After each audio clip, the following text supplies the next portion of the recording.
Good morning, young friends. Welcome to the Strong Human Career Summit 2021. It gives me immense pleasure to welcome all of you to this summit. Well, you may wonder, what is in it for me? I'm sure all of us know that times are changing, the world scenario is changing, markets are changing, and the job markets are also changing along with the changing markets. The religious, social, and political scenario around the world is fluctuating like never before. And surprisingly, it has an impact in every village in the world. Isn't it weird and shocking at the same time? How else can you explain that an experiment that had supposedly gone wrong in a lab in Wuhan has the entire world on its knees, gasping for breath? Well, let's not talk about the COVID situation on this forum, as we have enough information about this on the social media and on the electronic media. But we will definitely discuss the impact it has had on the corporate sector and the job market in specific. Last year, the corporate sector saw huge job losses across industry sectors with salary cuts too. Some of the industries which were severely hit were the services sector, the hospitality industry, etc. Many of our favorite restaurants closed down. A lot of people who had planned travels lost money due to cancellations. There was sudden urge or surge in some of the jobs in certain sectors too, like social media managers, virtual assistants, freelancers, etc. Gig economy picked up in a big way. Side hustles turned into passions, into business ideas. A lot of people took to organic farming, meditation, yoga, etc. In all this, a lot of questions still remain unanswered. Is the gig economy here to stay? How has the new markets opened up new opportunities for startups? What are the skills required by youngsters to adapt themselves to the new changing markets? Is the work from home culture going to stay? How is productivity going to be measured in such a setup? Some people have very seamlessly transitioned themselves into different job opportunities and careers. How is that possible?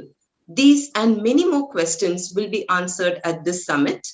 Before that, let me introduce myself and my team here. I'm Rajni.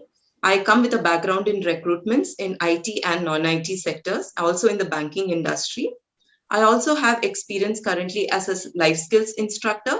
I'm a motivational speaker, an emotional counselor, and I'm also a success manager here with Strong Human Network. Along with me, I have the founder of Strong Human Network, Mr. Sainath.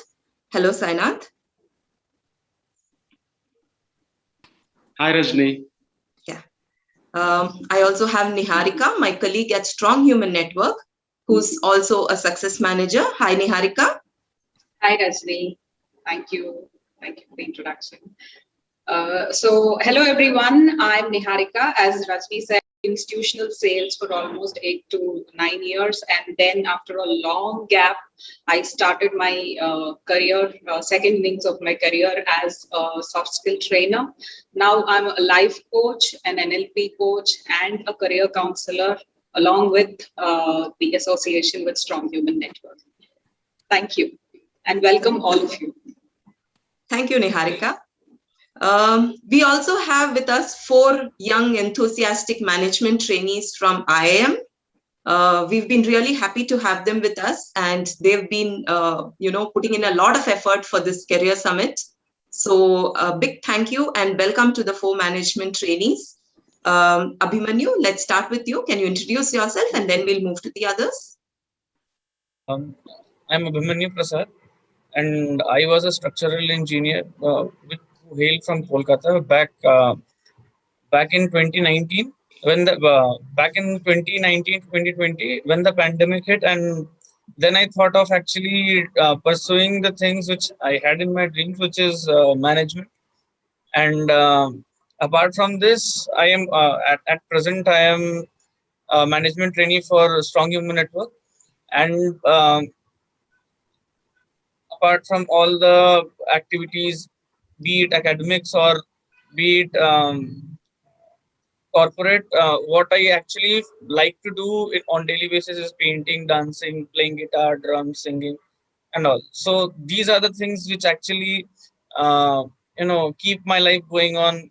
Keep moving it forward all the time. That's it from my side. Yeah, Anusha. Hello, everyone. My name is Anusha Malot. I'm a management trainee at StrongHumanNetwork. So I come from the city of Hyderabad, which is in Telangana. It is also called as City of Nizams, wherein I did my schooling. And post that, I did my bachelor's in electrical engineering at GRIET.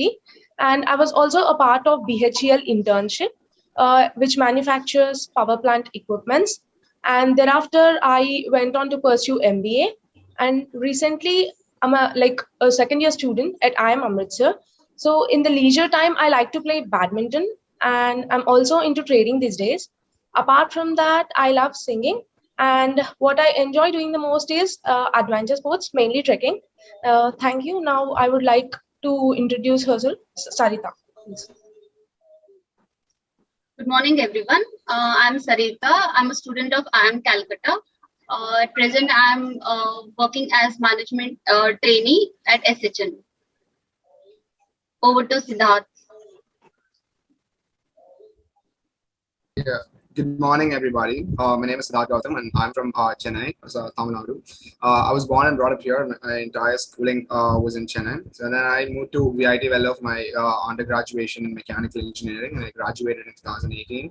After that, I decided to prepare for UPSC, and I was hell with that for the next 2 years. Following which I started pursuing my MBA at IIM Calcutta last June. Right now, I'm a management trainee at StrongHumanNetwork. I'm a professional cricketer as well, having represented CSK juniors back in my school days. And apart from this, I love traveling. I've been a lot of places in the country, and when I'm free, I like listening to music. I guess that's it about me. Over to you, Rajni. Thanks, Siddharth. So it was nice meeting the 4 management trainees from IIM. I would like to take some time to introduce our, founder of Strong Human Network, Mr. Sainath Maharatta Salinke. Sainath is a young entrepreneur and founder of Strong Human Network. It's a global lifestyle club which is focused on helping people become better versions of themselves. And he started Strong Human Network in Jan 2018. He is an MBA from IIM Calcutta, graduated in 2015. He has a total of around 8 years of experience across different industries. He's held different posts in managerial and leadership roles. He's also worked with companies like Paytm and SBI. He's from Hyderabad and he has a computer science background. His core expertise is in sales and marketing, branding, strategy, leadership, and people management. He lives the strong human lifestyle, which he promotes through SHN. He has keen interest in current affairs and he follows market trends very closely, especially startups, international politics, philosophy, etc. And he's also been keeping track of every event that has been happening on the international forum, be it share markets, job trends, finance, politics, etc. Actually, all these aspects have a big role to play in the Indian job market scenario. And he's the best person to speak to you about the market trends across the world today. And probably after he's done, you can ask him questions and he'll be happy to answer you. So over to you, Sainath. We are waiting to listen to you. Yeah, Rajni, can you also introduce the guest speakers of the Career Summit? Yes. So I don't have all the details with me, but I can just give you the names. Yeah, you can see the screen, right? 1 minute. Yes. We have 4 distinguished speakers with us today. Guests, they are from different varied backgrounds across the industry, and they can add a lot of value to the students who have joined in the summit today.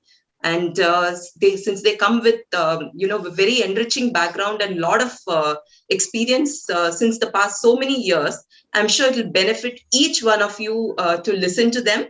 So I'll introduce them to you shortly. Later on, we'll have a detailed introduction of everybody. But the first speaker is going to be Karuna Ahuja, who's a human potential maximizer. She's a global entrepreneur, conscious leadership and career coach. And the next speaker is Raina Khatri Tandon, who's a POSH specialist, thought leader, international speaker, and Karmveer Awardee. Apart from these two speakers, we also have Mehjabeen Sajid, who's one of the top HR professionals in the industry today. She was heading talent management and talent acquisition across different industries. We also have Rajesh Gangwani, who is an executive coach, a trainer, a speaker, a branding and communication consultant. All four speakers will be speaking to you about different topics, which will be of a lot of value, which will add a lot of value to all of us present here today. And at the end of the session, you are also free to have an open discussion with them and clarify your doubts, whatever you have. So welcome to the four speakers. It's really an honor having you on board with us today. Welcome. Thank you. Over to you, Sainath. Yeah. Thank you, Rajni. Thank you for that introduction. So let me get into the market trend section of the Career Summit. So let me share my screen first.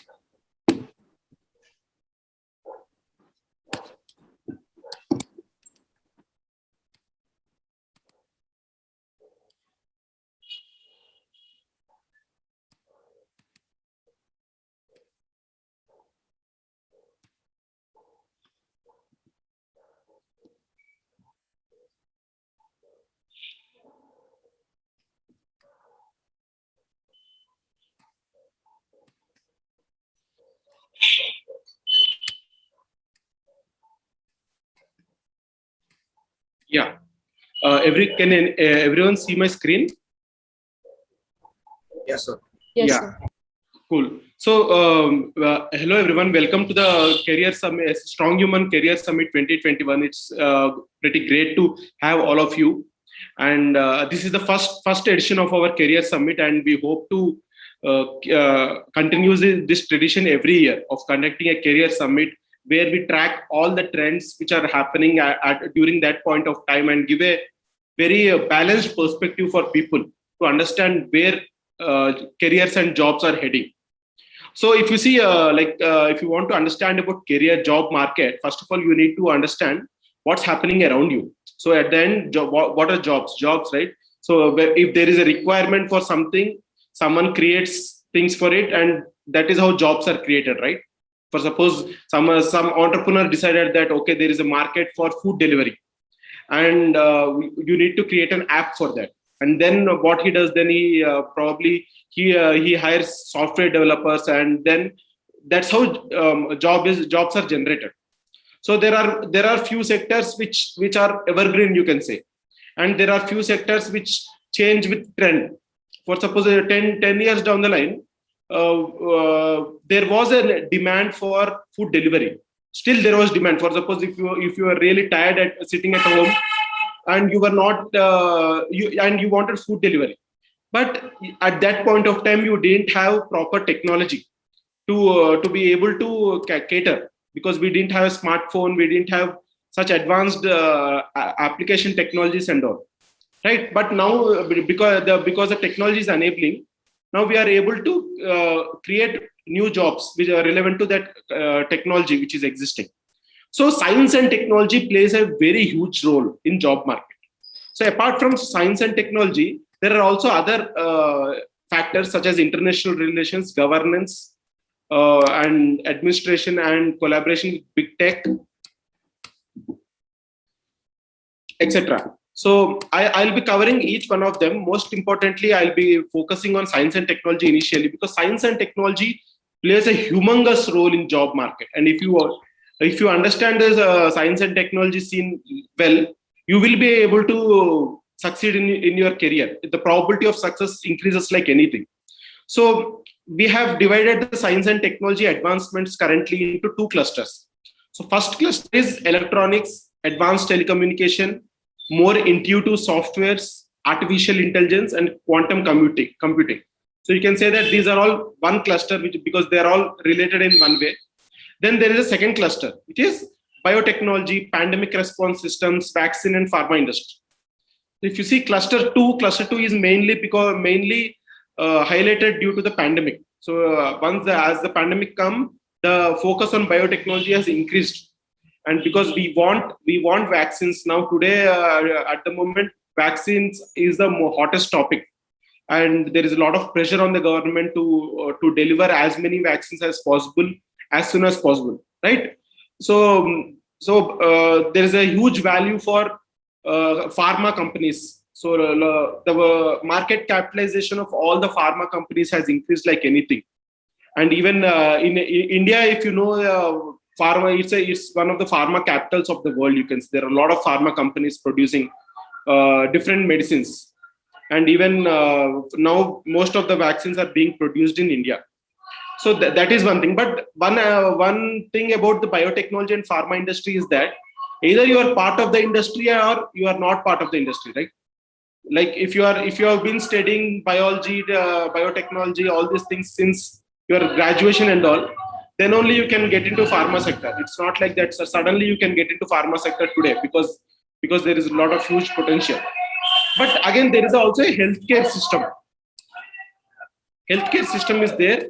Healthcare system also you need to be part of the healthcare system, probably as a doctor or as a nurse or in the hospital ecosystem. That is another cluster. But in the job market as of now, which is more relevant for everyone, is the cluster one. So cluster one, I'll just get into the details. See, electronics is changing our life like anything. So if you see in 1990s and initially, probably many of you were using computers, right?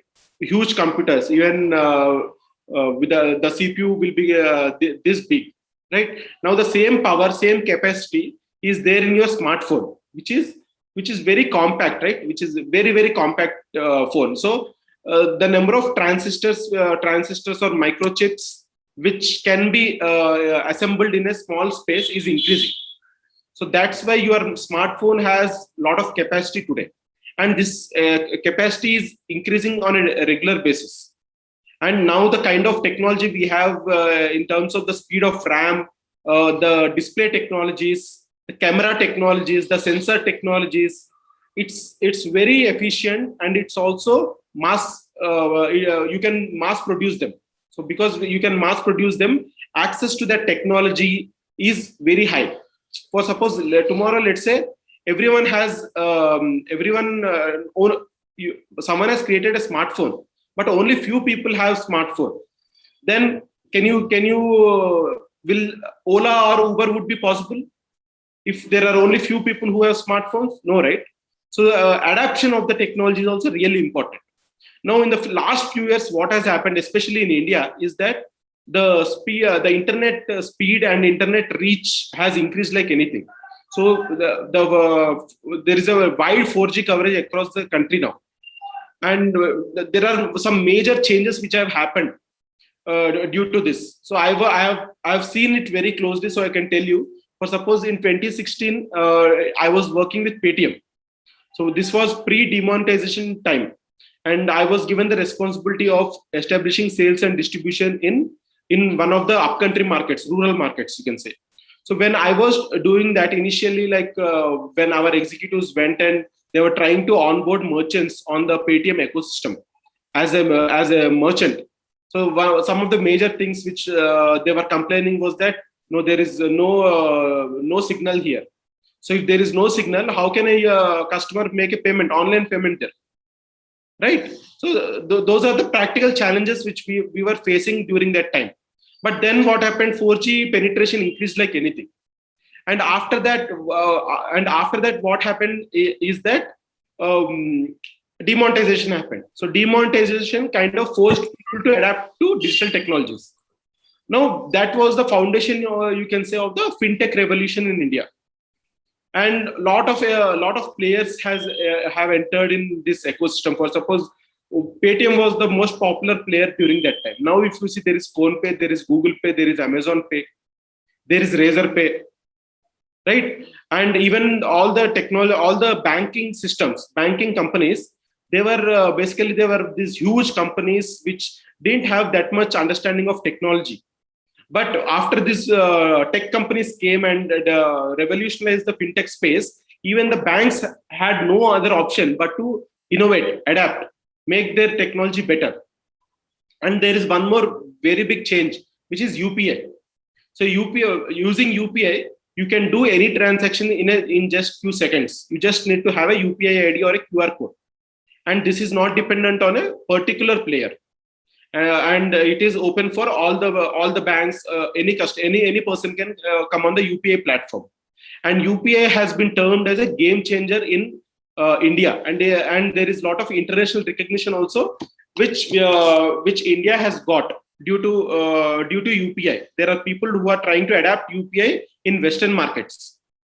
So this is a huge change, to be honest, because this enables ease of payments online. So this is directly related with the consumer behavior. So how it is related with consumer behavior is, just imagine 2 years back, 2 years or 3 years back, were you as comfortable as today making an online transaction? You always had doubts, like, should I do it? Okay, is it trustworthy? Or else, what if someone hacks my bank account?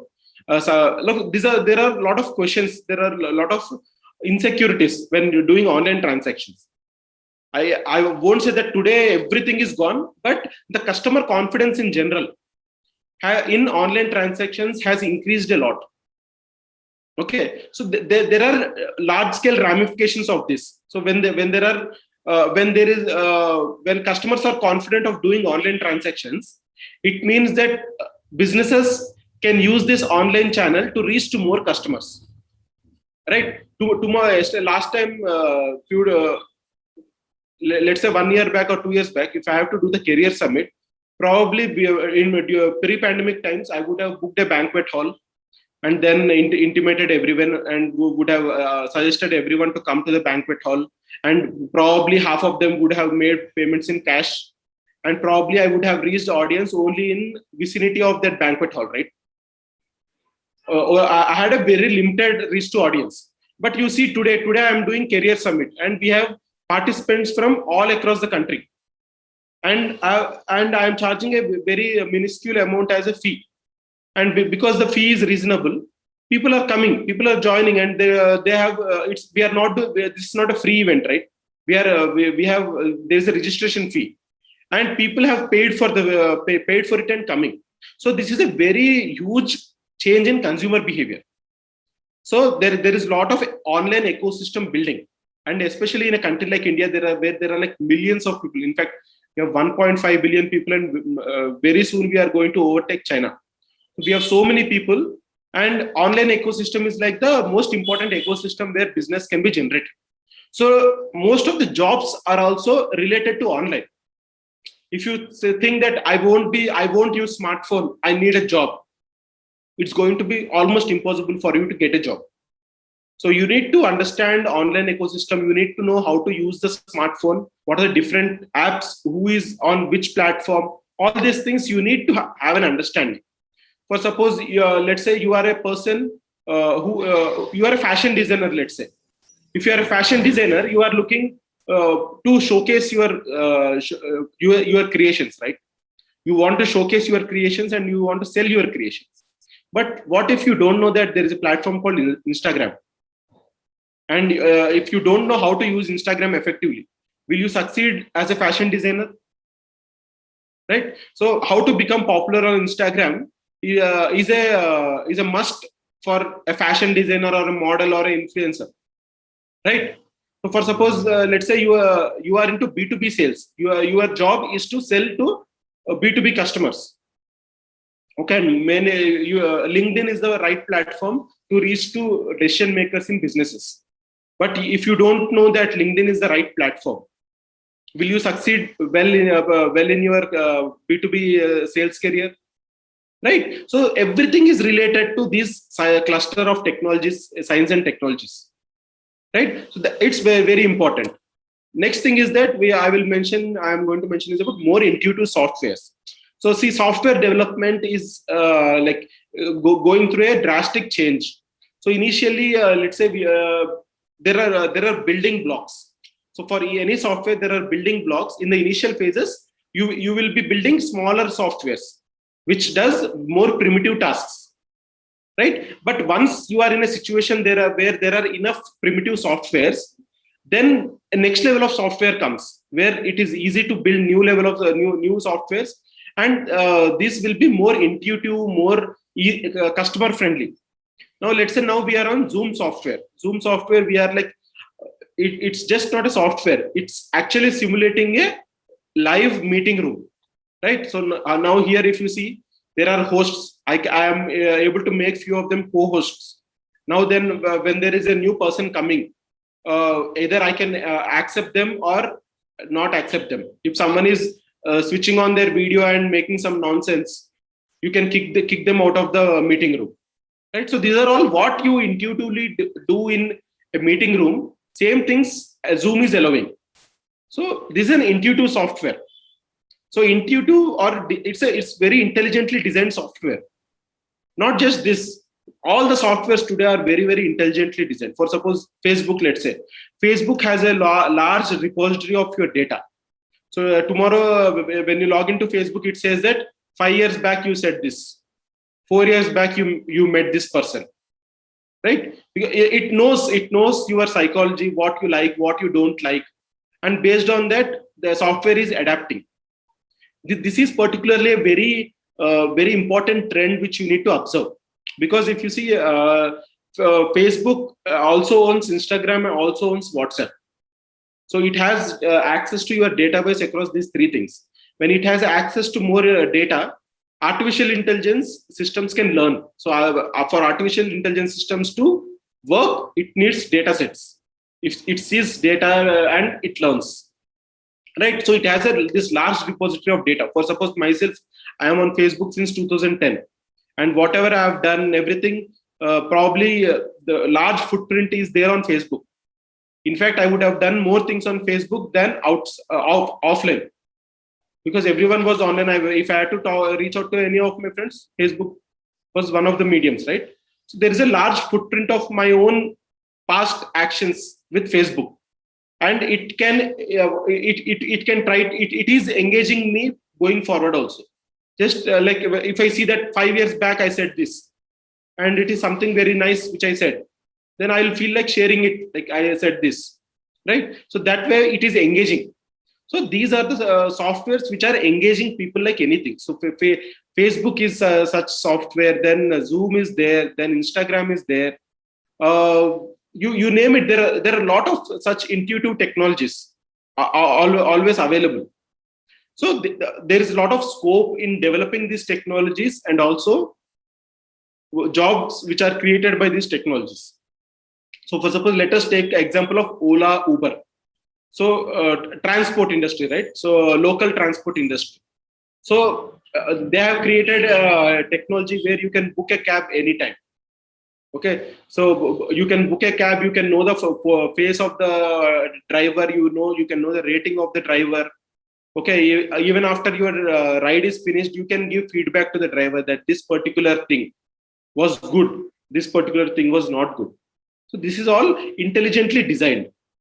So going forward, intelligently designed softwares are going to play a huge role in human interactions, and so in job markets also. So if you are in a software industry, this is something which you need to observe, you need to learn, because good products have large audience. So if you take 10 years back, if you have a nice product, but still you might not be able to reach all the people for whom that product is relevant, because of the limitations of the channel, right? For suppose you have a product, but you don't have access to that much internet, then probably you can only show it to people who walk into your place, correct? But with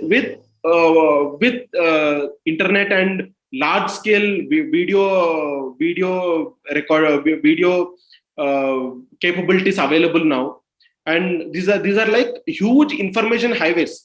Basically, now if you see, there are a lot of people, every one of us is in different city and communicating with each other, right? So this is all possible with the current technology. So once you create an intelligent platform or intelligent software, the number of people whom you can reach is also much higher. If you have the right product, it is very easy for you to reach to more people. That is the main advantage. So it is very much so there in management there is one concept called entry barrier. So for any industry there is an entry barrier. Not everyone can become part of that industry. So entry barriers are coming down, especially with the softwares. But one more huge advantage I'm going to mention today. So for suppose again 10 years back, if you had a product and you want to market that product, what are the channels through which you will market that product? Probably television ads, newspaper ads, then having your branding at the local store. These were the ways in which you can market your product. But is everyone capable? Does everyone has the money to do a television ad? Television ad is very, very costly. Newspaper ad is also very costly if you want to reach a large audience. Right, so there was an entry barrier. So large FMCG companies, international companies like HUL, P&G, these people had a lot of money, and using this, they used to run ads on television. That's how they create the brand, and that is how they capture the market share. But now with Google ads and Facebook ads, anyone can reach to anyone. So if you have a good product, automatically you can with limited budgets also you can market your product. You can reach a wide variety of audience. So it means that now the entry barrier has come down. So even if you're not an MNC but still just a self-employed person who is just trying to establish their own personal brand, you can also use these Google ads and Facebook ads to market your offering. So that is one very huge change in the recent days. And to be honest, especially Facebook with its combination of Instagram and WhatsApp, it has democratized marketing. So marketing was available, large scale marketing was available only to a few players few years back. Now it is available to everyone. You just need to create an account and you can start marketing your product. Right? So these are the changes. And just before I go into the next sector, I just want to touch on the quantum computing. So quantum computing is one more new technology, which is not still in adoption phase, but it is in development phase. So the main advantage of quantum computing is that it drastically increases the speed of computing. So now let's say the current technology in terms of microprocessors and all, let's say for a very complex kind of algorithm, it might take years together also to compute. So what the current technology will take years to compute, quantum computing will take seconds for the same thing. So that's a very huge change in terms of speed. And this can give to this has large scale ramifications. So for suppose, let's say there is a nuclear plant and the nuclear plant is protected by a, let's say, a strong password. And with the current technology to crack that password, it might take 20 years for the current software systems to compute to break that system. But quantum computing can break that in few seconds. And now let's say there are only few people who have that technology. So they have a very big advantage over others, right? So the, quantum computing is also one of the areas which you need to understand. And one last thing which I want to mention about science and technology is the 5G technology. So currently we are on 4G. The advantage of 4G is that video communication is very good. We are able to communicate. A lot of people are able to join through video and talk. And video streaming has become very easy. The kind of data Indians are consuming is like anything. Someone are using it in constructive ways. Some people are using it in destructive ways. But the data consumption has increased due to 4G. Now with 5G coming, now the trials are also going on. Like government is issuing the trials. So with 5G, what happens is that you kind of like devices can start talking to each other. So it's called Internet of Things, IoT. So what happens is that devices can become intelligent. For suppose you already have Alexa, right? Alexa is one kind of IoT, you can say. But for suppose your washing machine is there, your Alexa can talk to your washing machine and tell that please switch off once this thing is done. Or else it can ask, which is already there, like switching off the lights. That is like very, very common. It's already existing. So Internet of Things, and your mobile can talk to your car, right? Your mobile can say to the car that, okay, this person is coming out in next 5 minutes. Come out of the parking and be ready. That's what Internet of Things. So this is something not sci-fi which I'm talking. This is practical. At least 50% of this is already executed. If not in India, in Western countries, these kind of technologies are already implemented. Yeah. So now let's move to the next factor.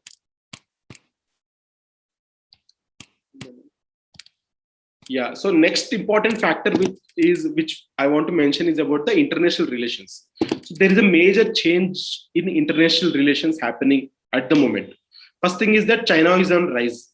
US is on back foot.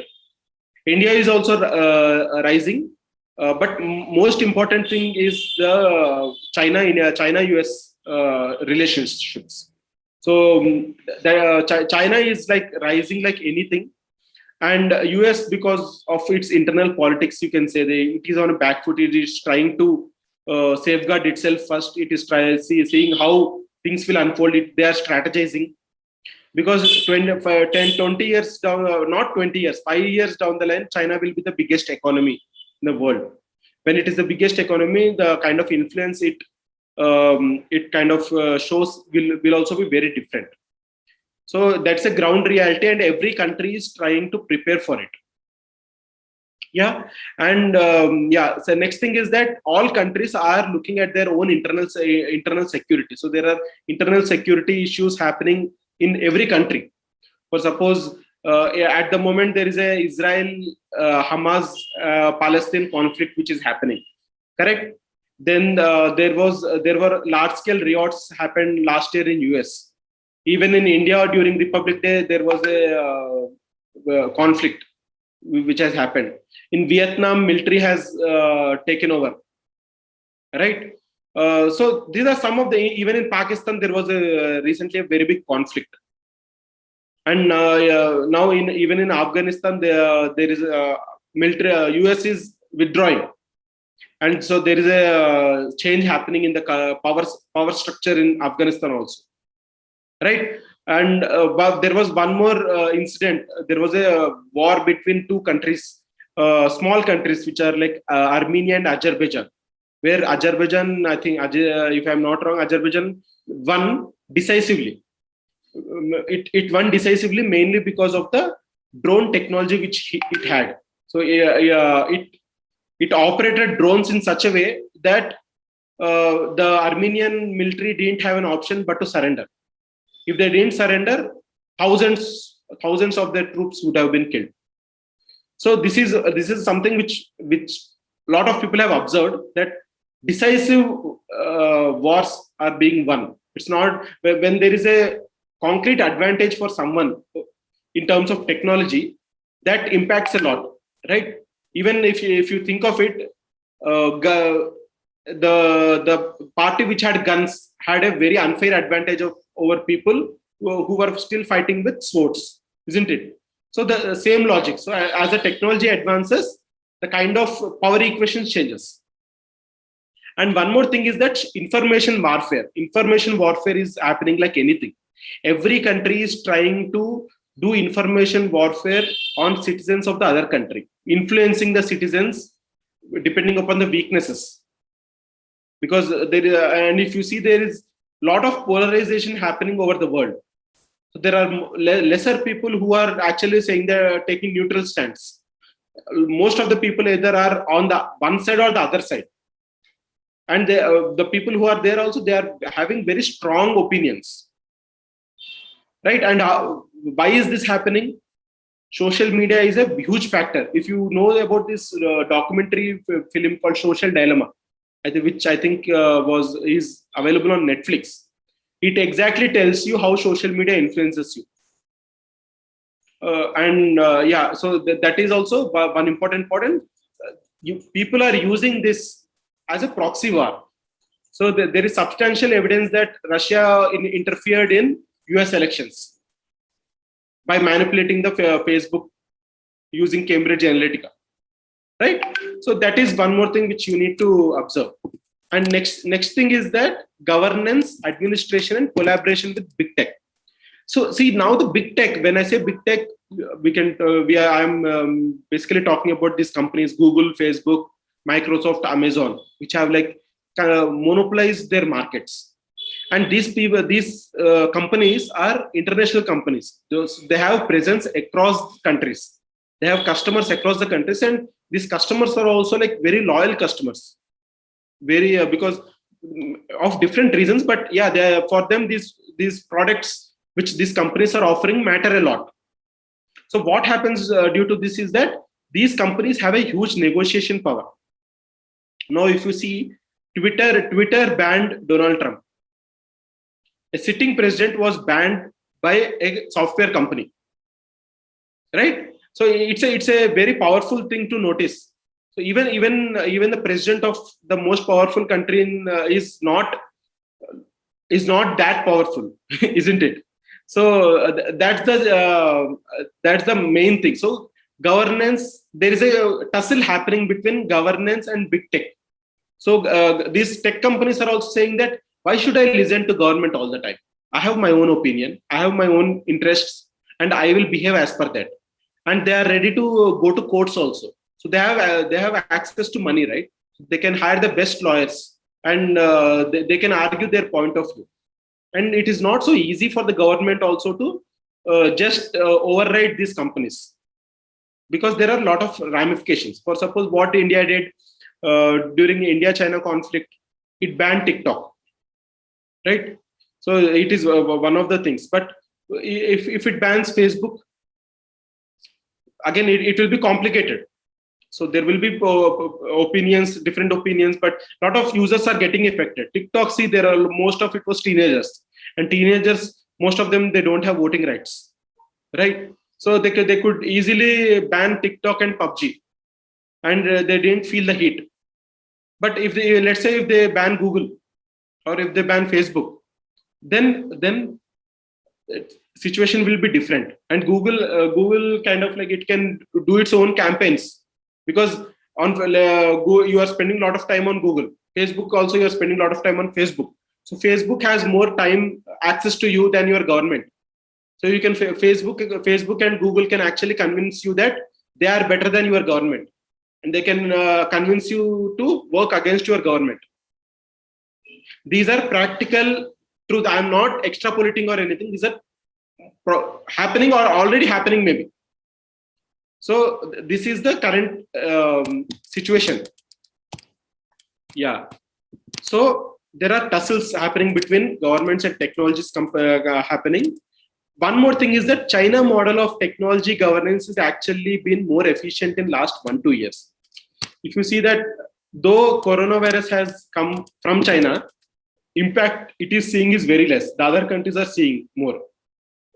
Why? Because it's a surveillance state. China is a surveillance state. Every citizen is being surveilled, and they are being given clear instructions what to do, what not to do. And it is not a democracy. So the government has more powers, so it can enforce rules. So this is definitely advantageous if you want to achieve some objective, like to eliminate the virus and all, right? So in a country like India, it's a democracy. So even if you say wear mask and all, at the end, if majority of people are not interested in wearing masks, it won't work. But that's not the way in China. China, if the government decides, it has to be done. And Chinese government has all the technology to implement this also. So same technology, two different systems. One is Chinese system, another is democratic systems. So technology in democratic systems is creating chaos, whereas technology in a system like China, it is making the system more efficient, isn't it? So these are the ramifications. Now we will focus on most exciting careers which we can think of. First thing is that artificial intelligence. Artificial intelligence is booming like anything. So if you are a software developer and someone who is creating artificial intelligence systems, it's a very good time, and there is a lot of demand for this. There's a lot of market there for it. Telecommunication is going to be existing for a long time now. It's like it's our bread and butter. Now, if this meeting is possible, it is mainly because of telecommunication, right? And like anyone who is in a career of creating telecommunication systems, they will definitely have a bright future going forward. Yeah. Next thing is intelligent design-based products. I think we have already discussed about this. In fact, if you think of this, SHN is also an intelligent design-based product. It's not a technology product, but there is a intelligent design which is existing in the product. So there will be more demand for intelligent design-based products mainly because they are able to provide better customer service and better customer satisfaction. That is possible only through intelligent design-based products. Next thing which I didn't mention previously is the blockchain, crypto, and peer-to-peer models. Now, if you are observing the industry, there is one or the other news article about blockchain, which is coming. Blockchains or Bitcoin. So Bitcoin is latest tussle between the governments, you can say. Bitcoin, what it does is that I am staying in India, some other person is staying in America, and if you want to do a transaction between us at the moment without a Bitcoin, you need to go through the government channel, right? Government channel, it gives you then there is a lot of complaints which you need to do. So you need to have a particular type of company or proprietorship. Then you have to approach RBI. Then there is a foreign investment regulation. So many things are there, and you can't transact with someone from other country without your government knowing. But with Bitcoin, you can just have a transaction without the interference of your government, because Bitcoin is built on a blockchain technology. What is blockchain technology? Blockchain technology is like a distributed ledger, which for suppose, let's say it's a book, let's say, but all the users who have access to book, all of them, they know what is happening in that book. So one user cannot make changes in the ledger without the other person knowing it. So this is like a trusted system. So any change which happens in blockchain anywhere, the other nodes or other users of that blockchain will know. So this is like an open source trusted technology, right? So this has large scale ramifications. So there is a new technology called NFT, non-fungible tokens, through which you can sell digital art, which is again also based on blockchain technology. I'll just explain you how it actually works. So NFT means, for suppose, let's say there is Mona Lisa picture. Okay, so there is an original Mona Lisa picture in Louvre Museum in France, and there are millions of copies on internet of Mona Lisa picture, right? But all these millions of pictures on internet, can you sell them? Will someone buy it? No, right? But the original one in the museum, does it have value? It has a lot of value. People will buy that original one for millions of dollars, right? Now just think of that is a physical art, right? Now think of digital art. Digital art, what happens is that first one art piece is created, right? Once that art piece is created, then you can make 1,000 copies or 1,000,000 copies of that. but that first copy is original, right? Rest of the copies have come from that original one.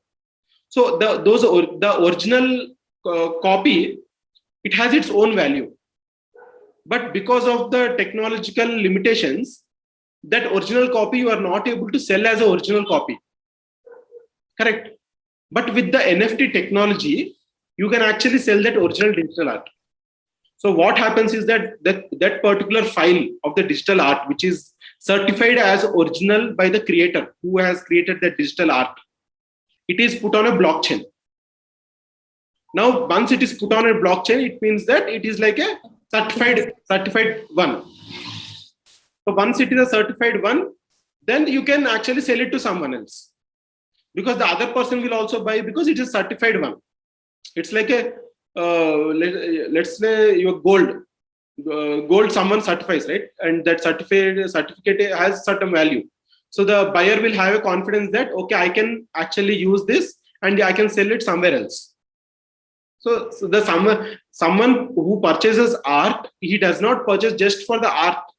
He also purchases that because it has a resale value also, right? So NFT technology enables that resale value, because we are able to identify that original one and there is certification involved. You can easily sell it to someone else who understands the value of that product. So that is the significance of NFT. And NFT is going to play a huge role going forward in creating digital transactions, digital art related transactions. Okay, I'll just tell you one use case. Let's say there is a singer who is doing a social media promotions. Let's say she has created a new song and she has posted it on Instagram, and after that it has reached like millions of views. Now how does she monetize it? Before initially how it was is that rights are given to some recording studio, and that recording studio has certain powers, and they market it, and then they might sell it to some other studio, and the singer gets a royalty for that. Correct. So but if the singer is doing something on social media, let's say, so she can put that art, that song on blockchain, and she can sell it to someone. These are practical things. So anything, for suppose you are getting likes on social media, means it has certain value. NFT helps you in monetizing that value. Right? So that is the significance of blockchain crypto. I recommend everyone to understand how this works. You will have an advantage over other people if you understand blockchain. Yeah. Then there is other areas of exciting areas of career are biotechnology and pharma. So anyone, if they are planning to choose a particular stream and considering biotechnology and pharma, it's a very good time, because see, this coronavirus has come, but tomorrow some other virus might also come, right? This is not the end, and there are like millions of trillions of viruses out there in the world. So we need to the technology, biotechnology and pharma industry has to keep evolving all the time. It's not that today we got the vaccine, so now pharma industry is not needed. It's not like that. So it's a continuous. It's an area where continuous developments keep happening. Yeah. Next thing is cyber security. So cyber, now as we have already discussed, world has become so much connected, and lot of transactions, lot of value is transferred on internet. So this means that there is always a risk of antisocial elements trying to exploit this, right? So the number of hacking of online transactions has also increased, and there are always antisocial elements who are trying to bust existing systems. So very recently there was one incident where a crude oil company in US, they had to pay 5 million ransom to a hacker to be able to get access to their systems back. Right. So this is So cyber challenges are there existing. If you once you go online and you have your systems online, there is always a risk of cyber hacking. So cyber security is also a very exciting area of career, and it needs a lot of human mind application, because you need to understand the mind of the hacker and you need to break that, and you need to be ahead of the hacker, right? So it's not possible to execute this with artificial intelligence. Artificial intelligence is still at a very primitive stage. One of a very famous scientist says that the current stage of artificial intelligence is like a cockroach. So it's going to take a lot of time for it to reach the intelligence level of a human being. Okay, so cyber security is a very interesting area of career if you are looking for it. Next thing is electronics chips manufacturing and assembly. This is also very, very important area, because electronic chips are like the foundation. If you want to build a telecommunication ecosystem and all, you have to have electronic chips manufacturing capabilities. As of now, electronic chips manufacturing is existing only with a few countries like Taiwan, China, US. US is responsible for the design, mainly for the design. China and Taiwan are manufacturers. India has very limited electronic chips manufacturing capacities as of now, but it is bound to increase. Next is drone technology. Drone technology is also a very exciting area of careers, you can say, because drones has a lot of applications. So if you think of civil applications, it's mainly you can say that for deliveries, you can use drone for deliveries. So Amazon is already using in US. Even the local companies like Swiggy, they have also made some trials.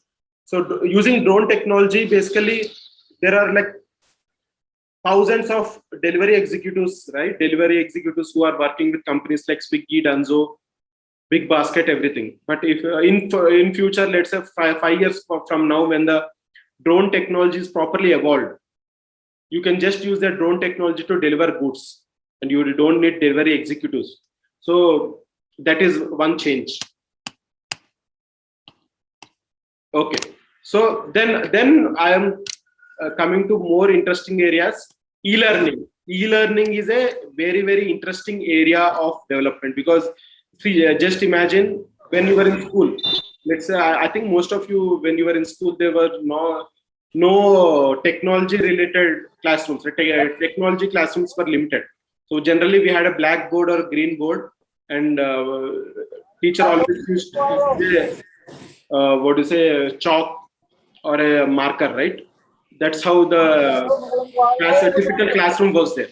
And if you had some doubts, it was very hard to clarify those doubts, right? So like, for suppose you might be thinking that what will the teacher say if I ask this doubt in front of all the students, right? And you might be trying to understand, your level, your speed of understanding might be 1x, but the teacher might be going at a speed of 2x. So it becomes very difficult for you to catch up. Or your teacher might be incompetent. That is also possible, right? So these were all limitations of a normal physical classroom.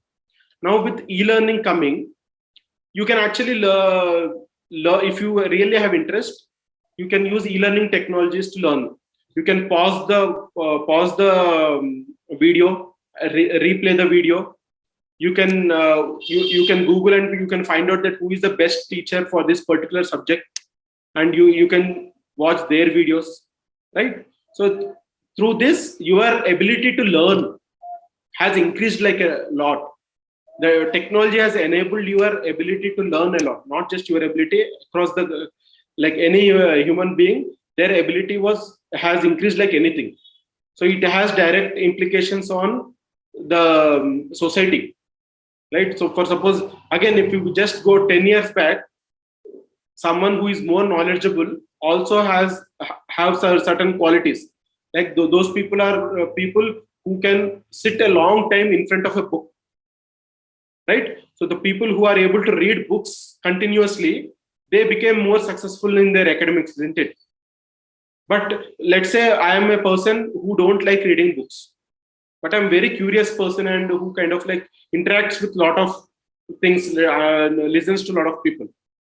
Right now, a person like me, now I'm at an advantage. I was at a disadvantage previously, because if I want to become very well educated, I had to sit and read books, which I didn't enjoy. But now, using e-learning methods, I can learn. So the number of people who are actually become knowledgeable is increasing like anything due to e-learning technologies. Some of the prominent companies in India which are in e-learning is Byju's. Then there is Unacademy. Then there is White Hat Junior, which is focusing on computer skills to younger generation. Then there are also open source softwares like Khan Academy is there, Coursera is there, right? There are a lot of open source education tools which can help you learn. In fact, today you can get a degree from Harvard or Oxford online. Right. So e-learning is a very exciting area of career. If you are someone who think you can teach, I think e-learning gives you a lot of opportunities. If your teaching is high quality, students will find you for sure. So e-learning is a very exciting area of career. You can develop softwares, products around e-learning, or you can just be a teacher of a particular subject. Yeah. Then next thing is entrepreneurship, product development, business development.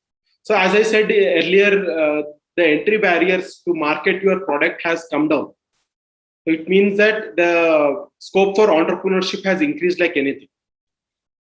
So more people are taking up entrepreneurship, and if you see, the government is also encouraging it through Startup India initiative. And there are a lot of incubators in all the metros. And even in tier 2 cities, people are trying to understand. I won't say that the situation is very good, but definitely there is a huge interest in entrepreneurship. And one more thing is that because of this software ecosystem and e-commerce ecosystem which has developed, so product development is a very exciting area of career. So just imagine there are like millions of users online. So if you can find product which can cater to, let's say, 1,000, 2,000 people also, it's a huge product, right? You can, if people value it, you will start earning revenues.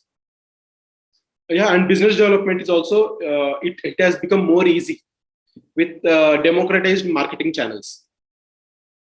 Next one important trend which you need to observe is platforms. Platforms are one of the most important technologies which are influencing the whole societies. Facebook is a platform, LinkedIn is a platform, right? YouTube is a platform. StrongHumanNetwork is also a platform. So generally, what the advantage of platform is that there are only a handful of platforms which will thrive at the end of the day, because there are a lot of users, and users will go where other users are there. Correct. And once your platform achieves a certain number of users, everybody will have to come to your platform. So there are a handful of platforms which will cater to billions of people.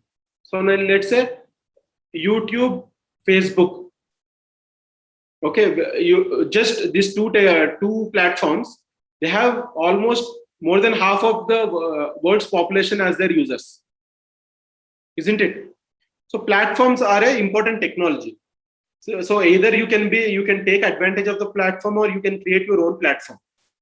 Creating your own platform is not so easy, and there are a lot of things which go into it, and you need to have certain advantages also. But using these platforms is definitely which everyone has to do.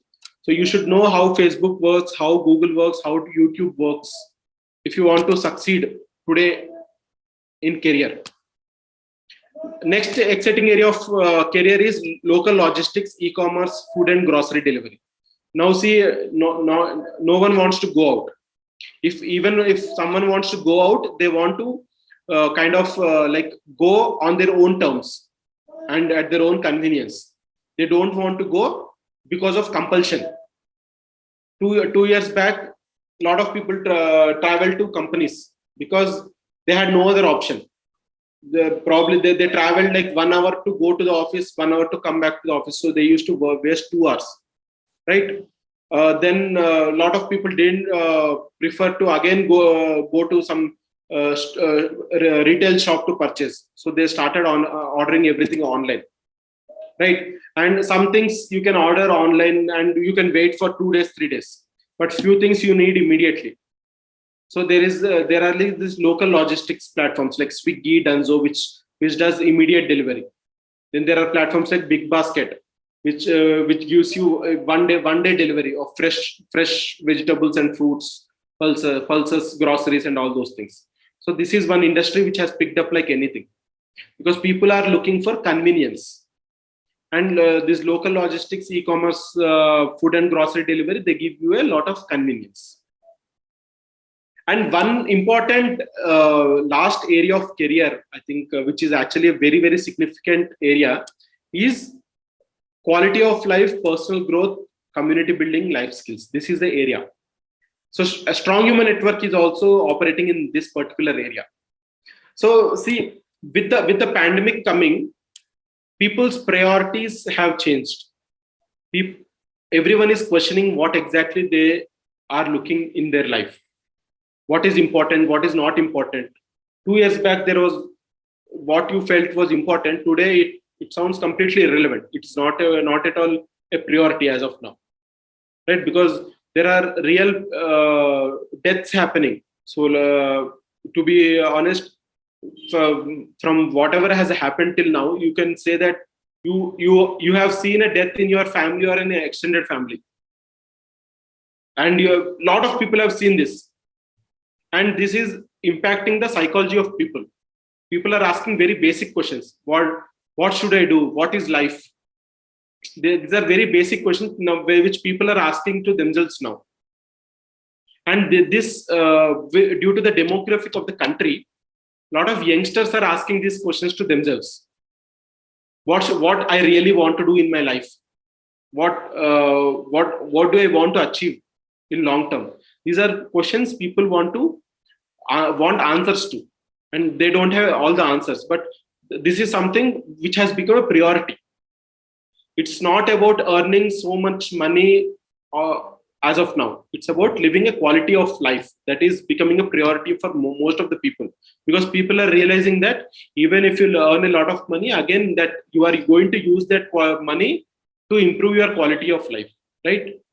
And a lot of people are realizing that quality of life is not just dependent upon what kind of positions you have, like what kind of car you have, how big is your house, what is your bank balance. I'm not saying that those things are irrelevant, but that's not the most important thing. So people are starting to realize the value of relationships, especially family relationships, and what exactly matters. People are trying to understand. Not everyone knows these things, but people are questioning and thinking. This pandemic has triggered these things. And especially people who have come to a certain age, who have seen the corporate career and all, they are definitely like their priority in life is family and leading a quality life. Instead of chasing something very really hard, they are focusing on quality of life. So that is one area of career. So there are a lot of life coaches who are available in the market, who are helping people who are looking for this thing.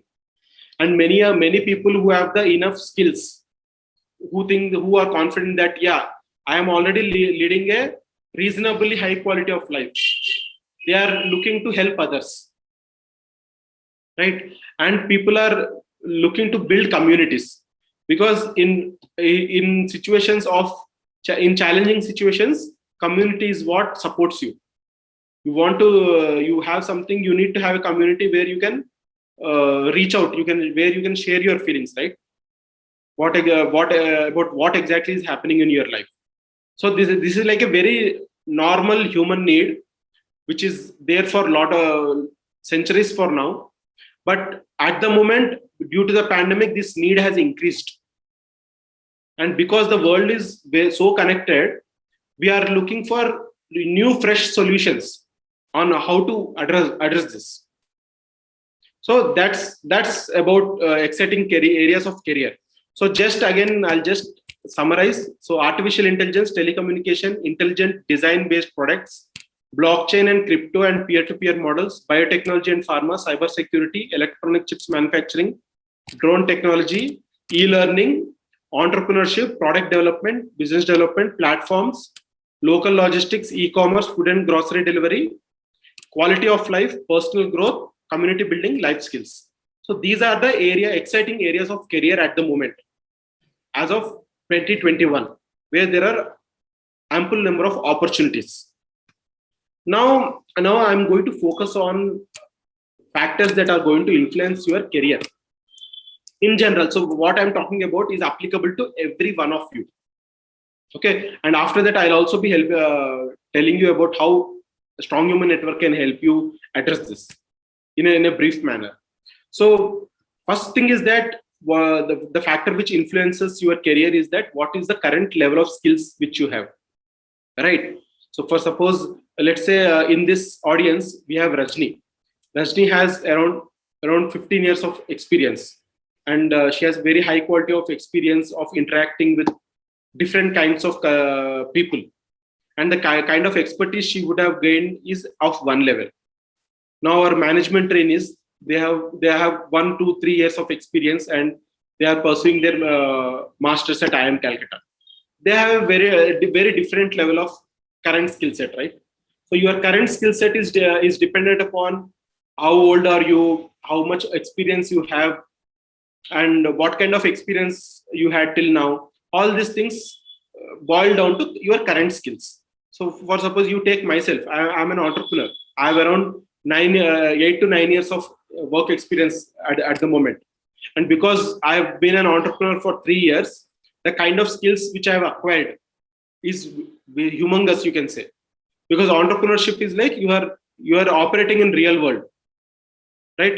When you are operating in real world, you see all types of situations. But for suppose if there is one employee who has been in one company throughout his career, he will know in and out of that company, but he might not know the outside world in the same level, right? So your current skills matter a lot, and your current skills is a sum total of your previous education, previous experiences, and everything. Next thing is that your credibility and trustworthiness. So how credible you are. Even if you have the skills, companies may not hire you if they get a negative report about you. That if they find that no, this person is not credible, might be even it might be a small incident, but that incident can impact you a lot, and it can impact your credibility and trustworthiness. Anyone wants to work with credible people, right? Because at the end, what any company or any employer is looking is to get work done. And if you have a credible and trustworthy person, they can be confident that work will get done. So your credibility and trustworthiness also matters a lot. Next thing is that your ability to acquire new skills. Now this is very, very, very important. Your ability to acquire new skills, because the skills which you need to acquire to stay relevant in your career, they are not dependent on a particular industry. There are a lot of general skills which you need to acquire, right? And there is no single specific institution which can help you acquire all the skills. For suppose you are an expert in particular field, okay, your institution will be able to help you acquire skills in that particular field. But how about how that in the particular field is connected with rest of the industries and rest of the universe? That you need to learn by yourself, right? And so many changes are happening, so you need to understand the complete ecosystem, and so you need to learn new skills which you might not have thought are important. So for suppose there might be a 40-year-old person who is very good at their career, but the current career, it demands you to learn Instagram marketing, let's say. So Instagram, how old is the Instagram product? Probably 7-8 years old, right? But this person has 20-30 years of experience, and the person there might be much more younger people who knows Instagram marketing better than this person, right? So and you need to learn from that person also. So there you need your ability to acquire new skills is not just dependent on you. Your ability to acquire new skills is dependent on the ecosystem in which you are existing. So let me tell you a small example. So for suppose you are a seasoned professional, let's say 10 years, 15 years experience you have, and you don't know something particular thing, you don't know how it is working. And people feel very shy in asking questions. And if you don't, if the atmosphere around you is not conducive, you will not ask questions. You will just stay silent for the fear of looking dumb. Yes, but this is impacting your ability to acquire new skills or not. So your ability to acquire new skills depends upon the ecosystem in which you stay. So SHN is also an ecosystem through which we are trying to help you acquire new skills, irrespective of which age group you are, because these new skills are dependent on something new happenings in the market, and there is some value add which everyone can do. So you can even learn from a youngster. You can learn from a very experienced person also. But if you don't have the right atmosphere, you will not learn from anyone. For suppose there is a group where there are young people and old people. Old people might not feel so comfortable asking questions to young people, right? And young people, they might think that, yaar, isko kya pata hai, ye sab online, these are all latest technologies and you need to be up to date with the market trends.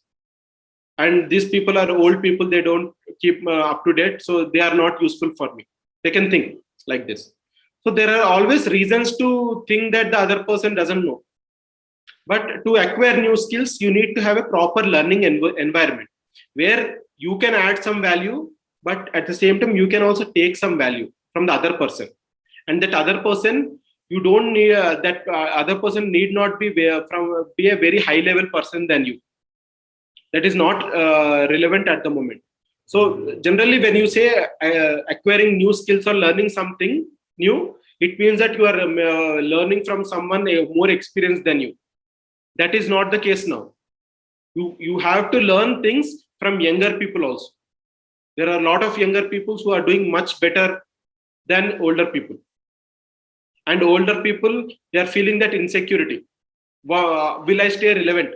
Because see, older people, once they get into the family, once you get into the family scheme of things, you have responsibilities and you have pressure. You have pressure to sustain. You have pressure to earn, right? So there are a lot of things impacting them.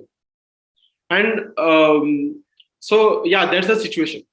Next important factor which is going to impact is the pool of opportunities available to you. So see, to be honest, not everyone has access to all the opportunities. Some opportunities are available better to some segments of people.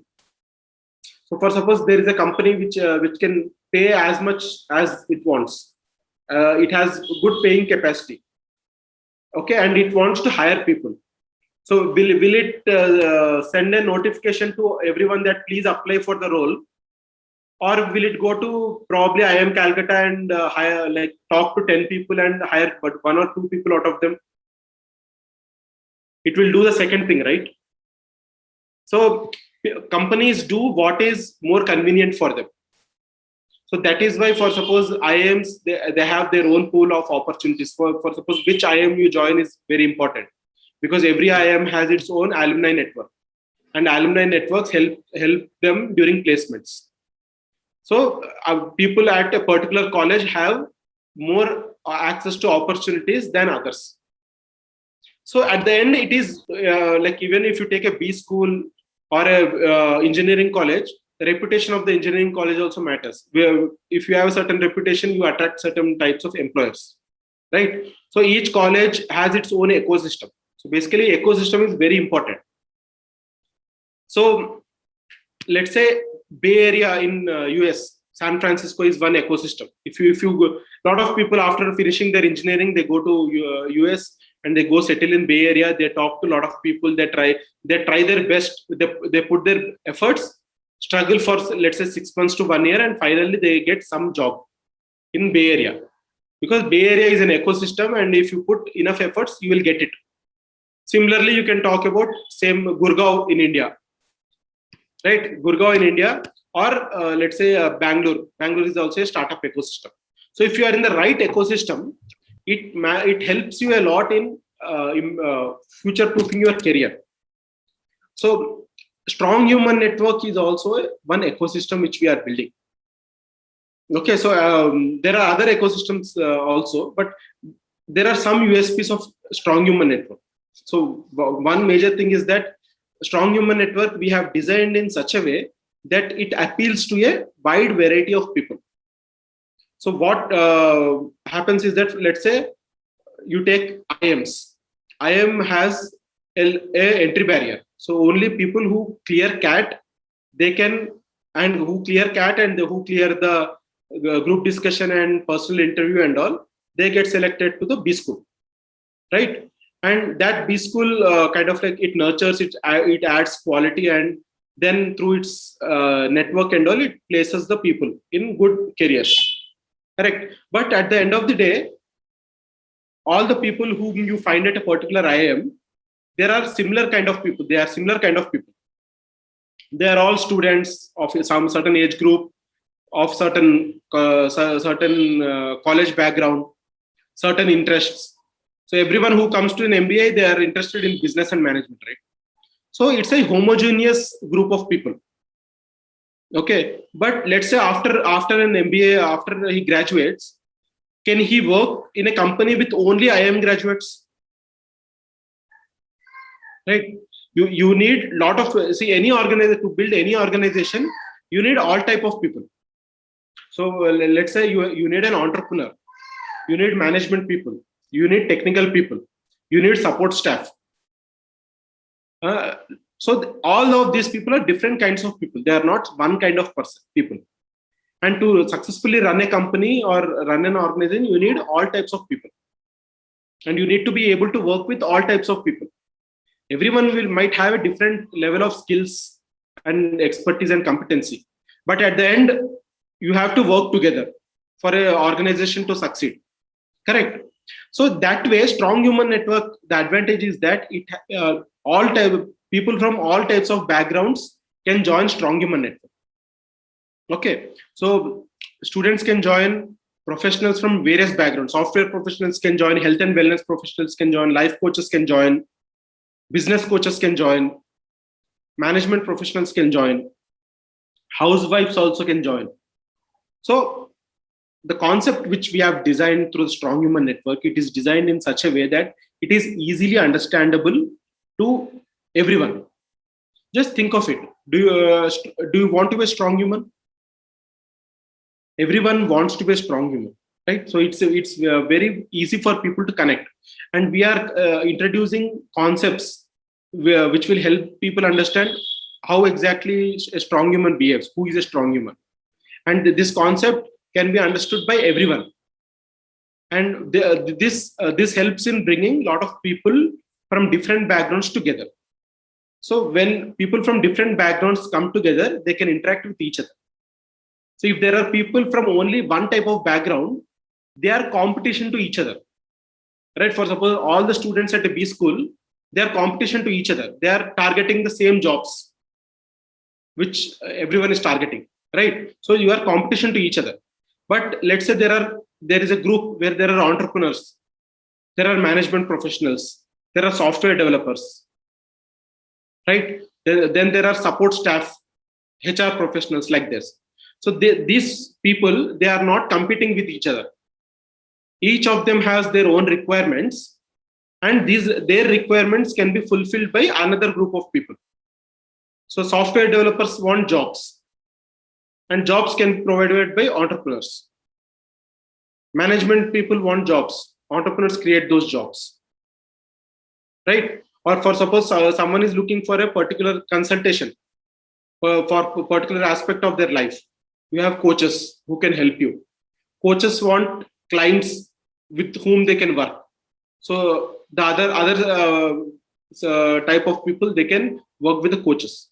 So through Strong Human Network, we are building an ecosystem where there are people from diverse backgrounds, and these people can work with each other, collaborate with each other, and as the system grows and as the network grows, the ability of the system to help the members increases.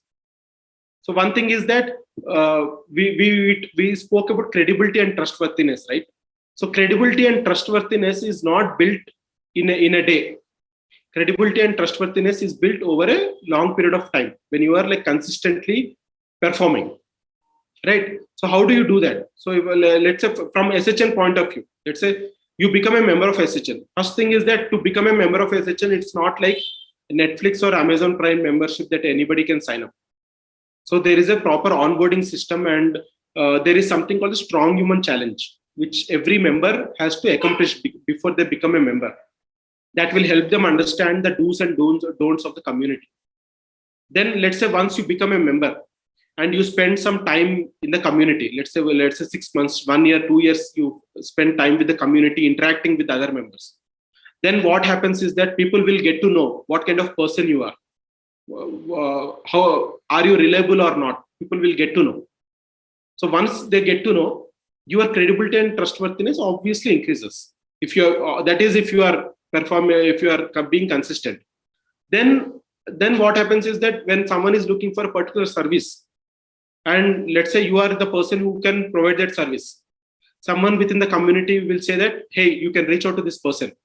This person sounds good. He sounds credible.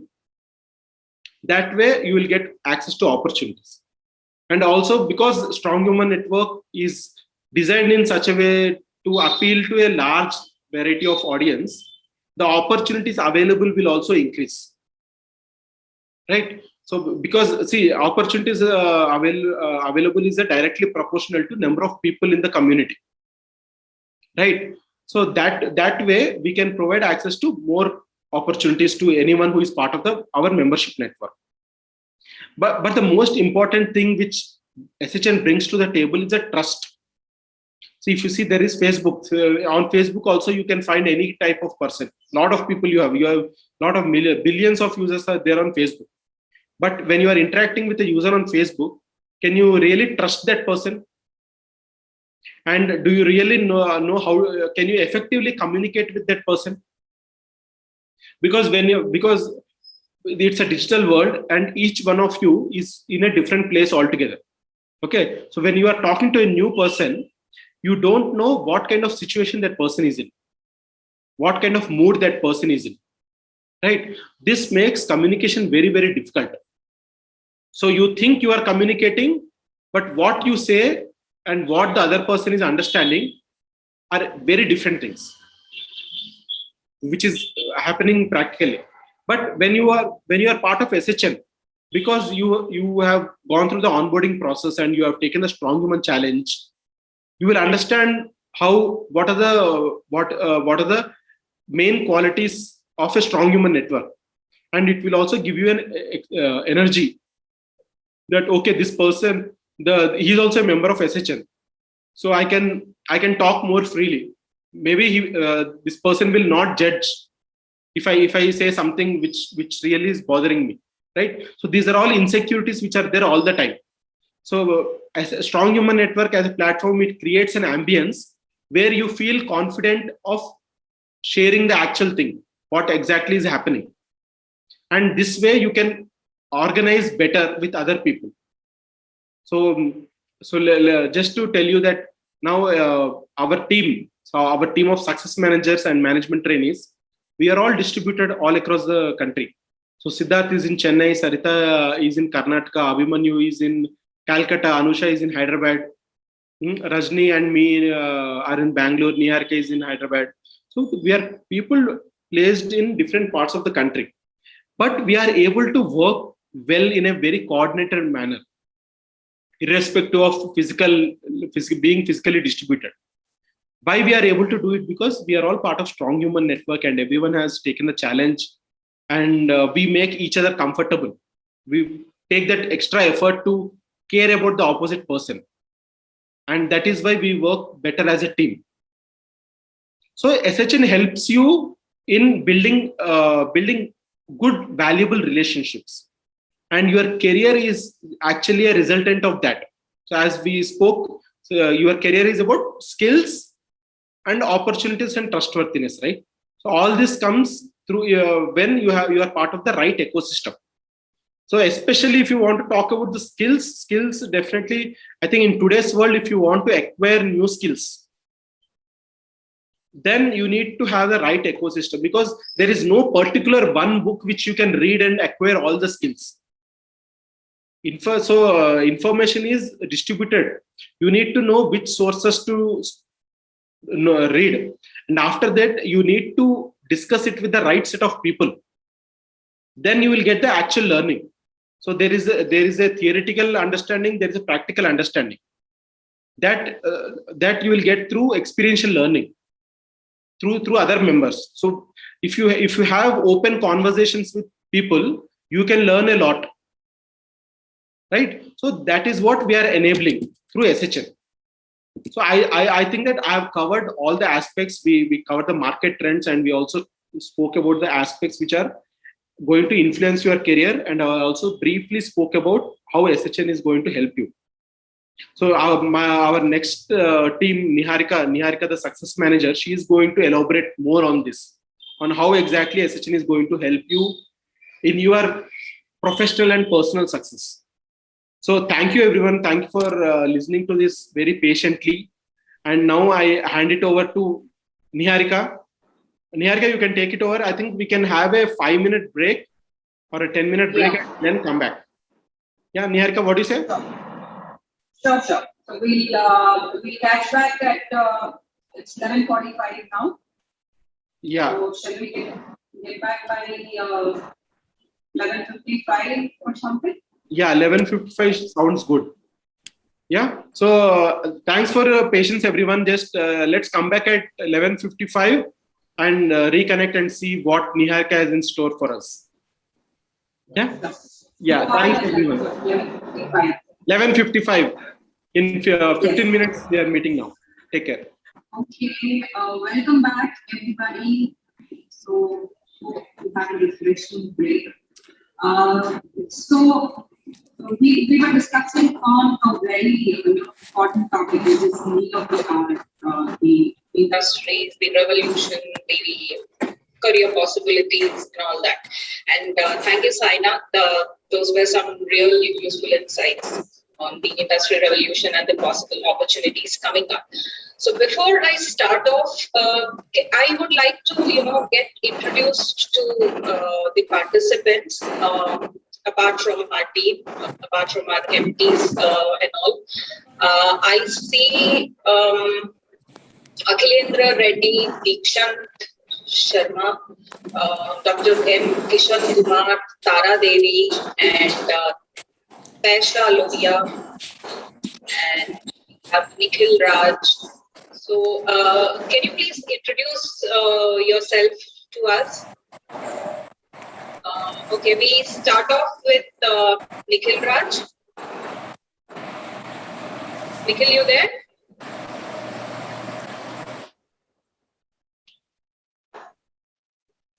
Hi, Nikhil.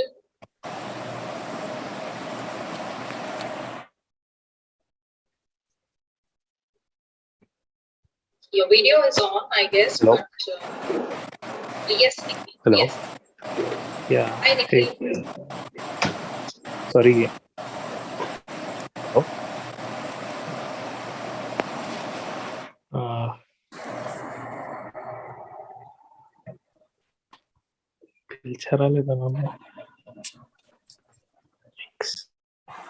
What happened? No, actually, I didn't get it. I just want to get introduced to all of you. So just introduce yourself. Okay. So I'm seeing only the names here, right? I would like to know you a little more about you. Yeah, just a second. Sure.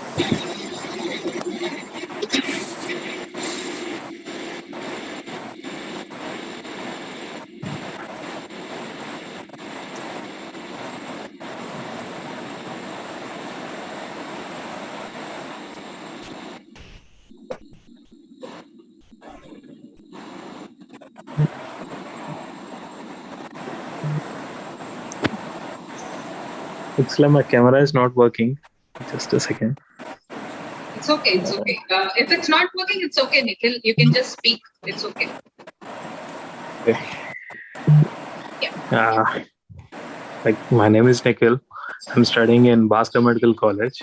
I'm a final year and medicine. So my friend Anusha, she told me about StrongHuman Network. Hello. Right. Yeah. And I just like the concept of it. So I just wanted to participate in it. So I'm just hearing about all this. Like, what are you guys saying? Entrepreneur stuff. Okay. Thank you, Nikhil. Where are you It's from? good to meet you all. Sorry? Nice to meet you as well. Where are you from? Yeah. I'm from Hyderabad.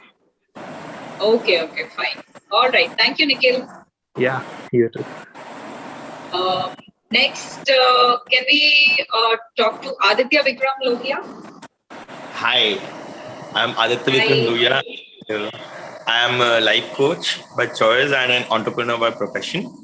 And I've been connected to assistant from quite some time, and it was an amazing experience till now. And I'm sure it is going to be amazing for the future as well. And I would like to thank Sainath for actually connecting me to this Strong Human Network. And after that, I have learned a lot from a lot of people who are in the same field as I am in. And I look forward to learning more from everyone. Thank you so much. Awesome. Thank you, Aditya. Can we speak to Dr. M Kishan Kumar? Yeah, good morning to everyone. Good morning, sir. It's a very nice platform, madam, to develop our connect. And I have gone through your programs also. I have participated 2 days back. It's a very good network. And it's you can say that strongly I can recommend Strong Human Network. But only thing is that we have to spare some time. Though we are a beginner, I can say that strongly I can recommend this Human Network. But only thing is that we have to concentrate more. And since it is beginning, I don't say more than this, but definitely it will be useful. And I can say that it's a very nice session, informative session. I wish you all the best for your team, madam. Network team. Thank you, sir. I wish you all the best. Thank you, sir. Thank you, Dr. much. Kishan. Thank you. Thanks a lot. Okay, Tara Devi. Hello, good morning, ma'am. Good morning. Yeah, I have completed my MTech, and before I was in teaching field, and again I switched to industry.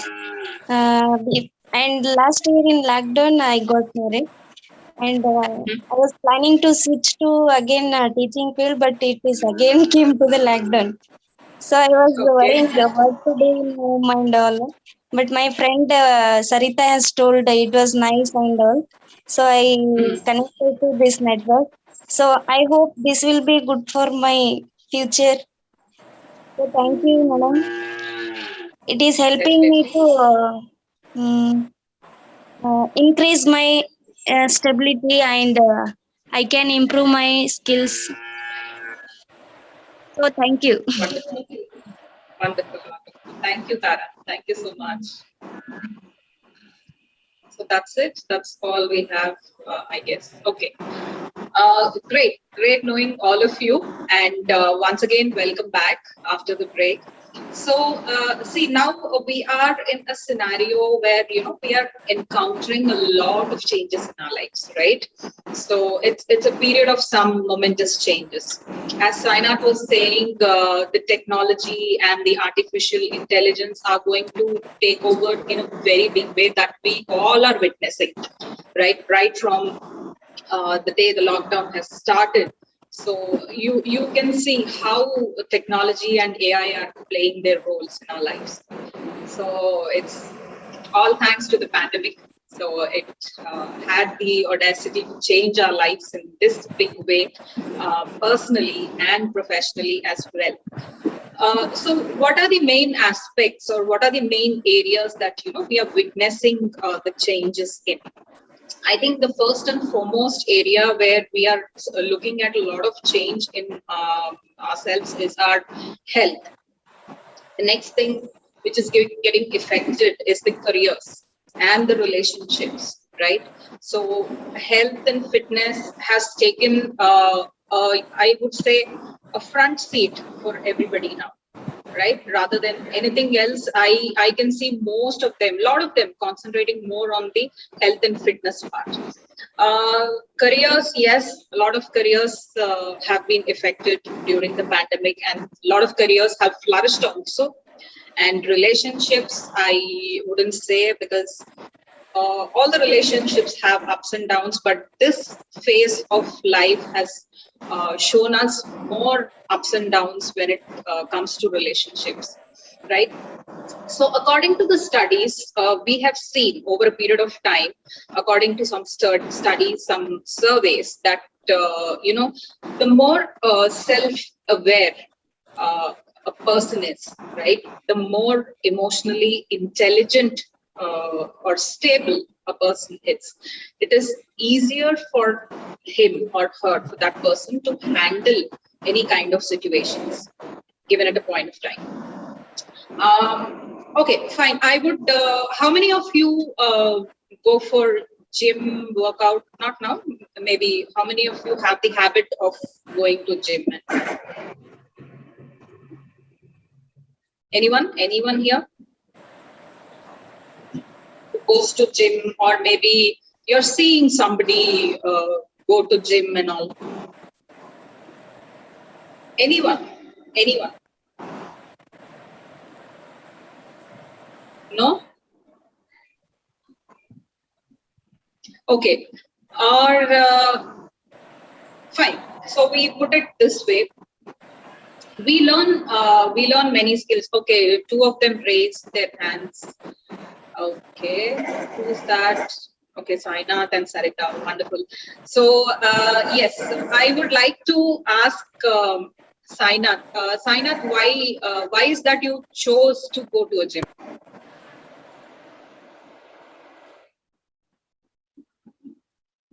Sainath, you're on mute. Yeah, Sainath.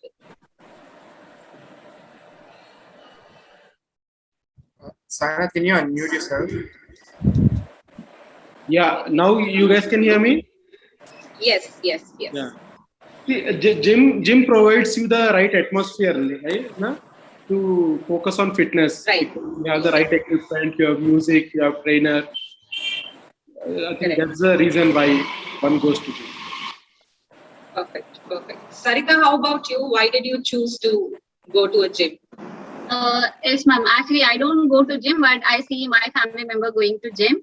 So I have heard from them saying that, like, by seeing people sticking to their schedule, it makes them, to be committed.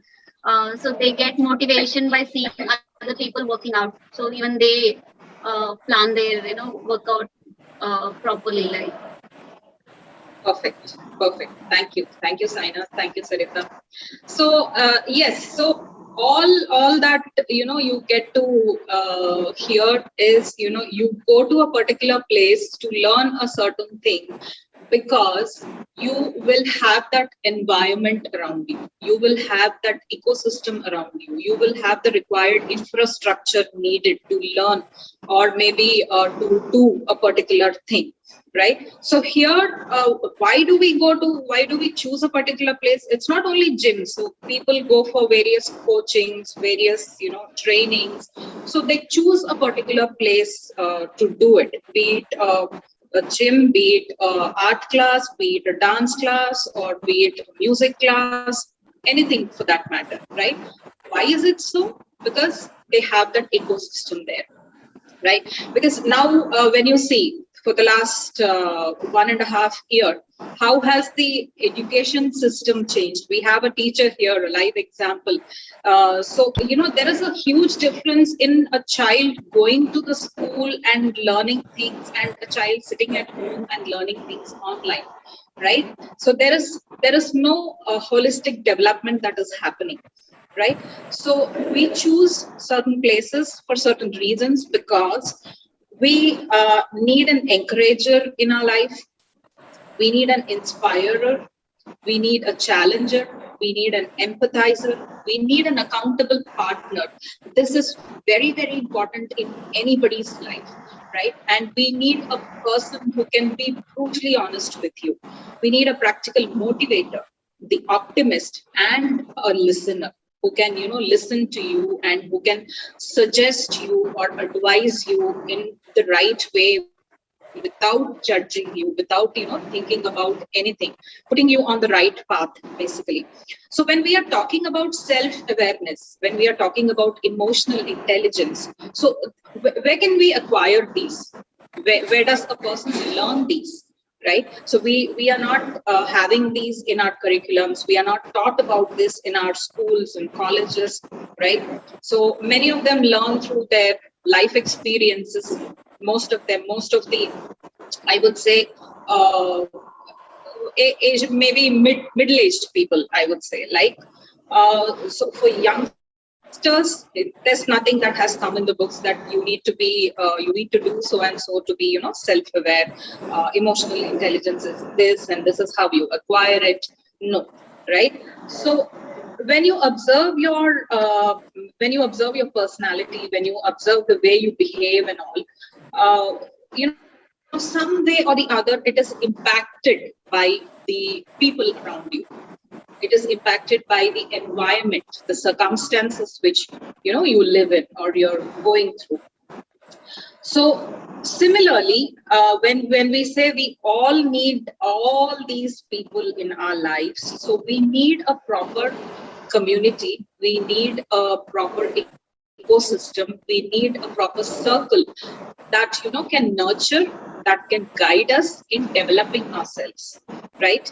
So it is definitely a process of continuous unlearning and learning, I would say. It's just not learning when you need to become a holistically developed person, a strong human, or when you need to become a self-aware and an emotionally intelligent person. You've got to unlearn many things and learn many things.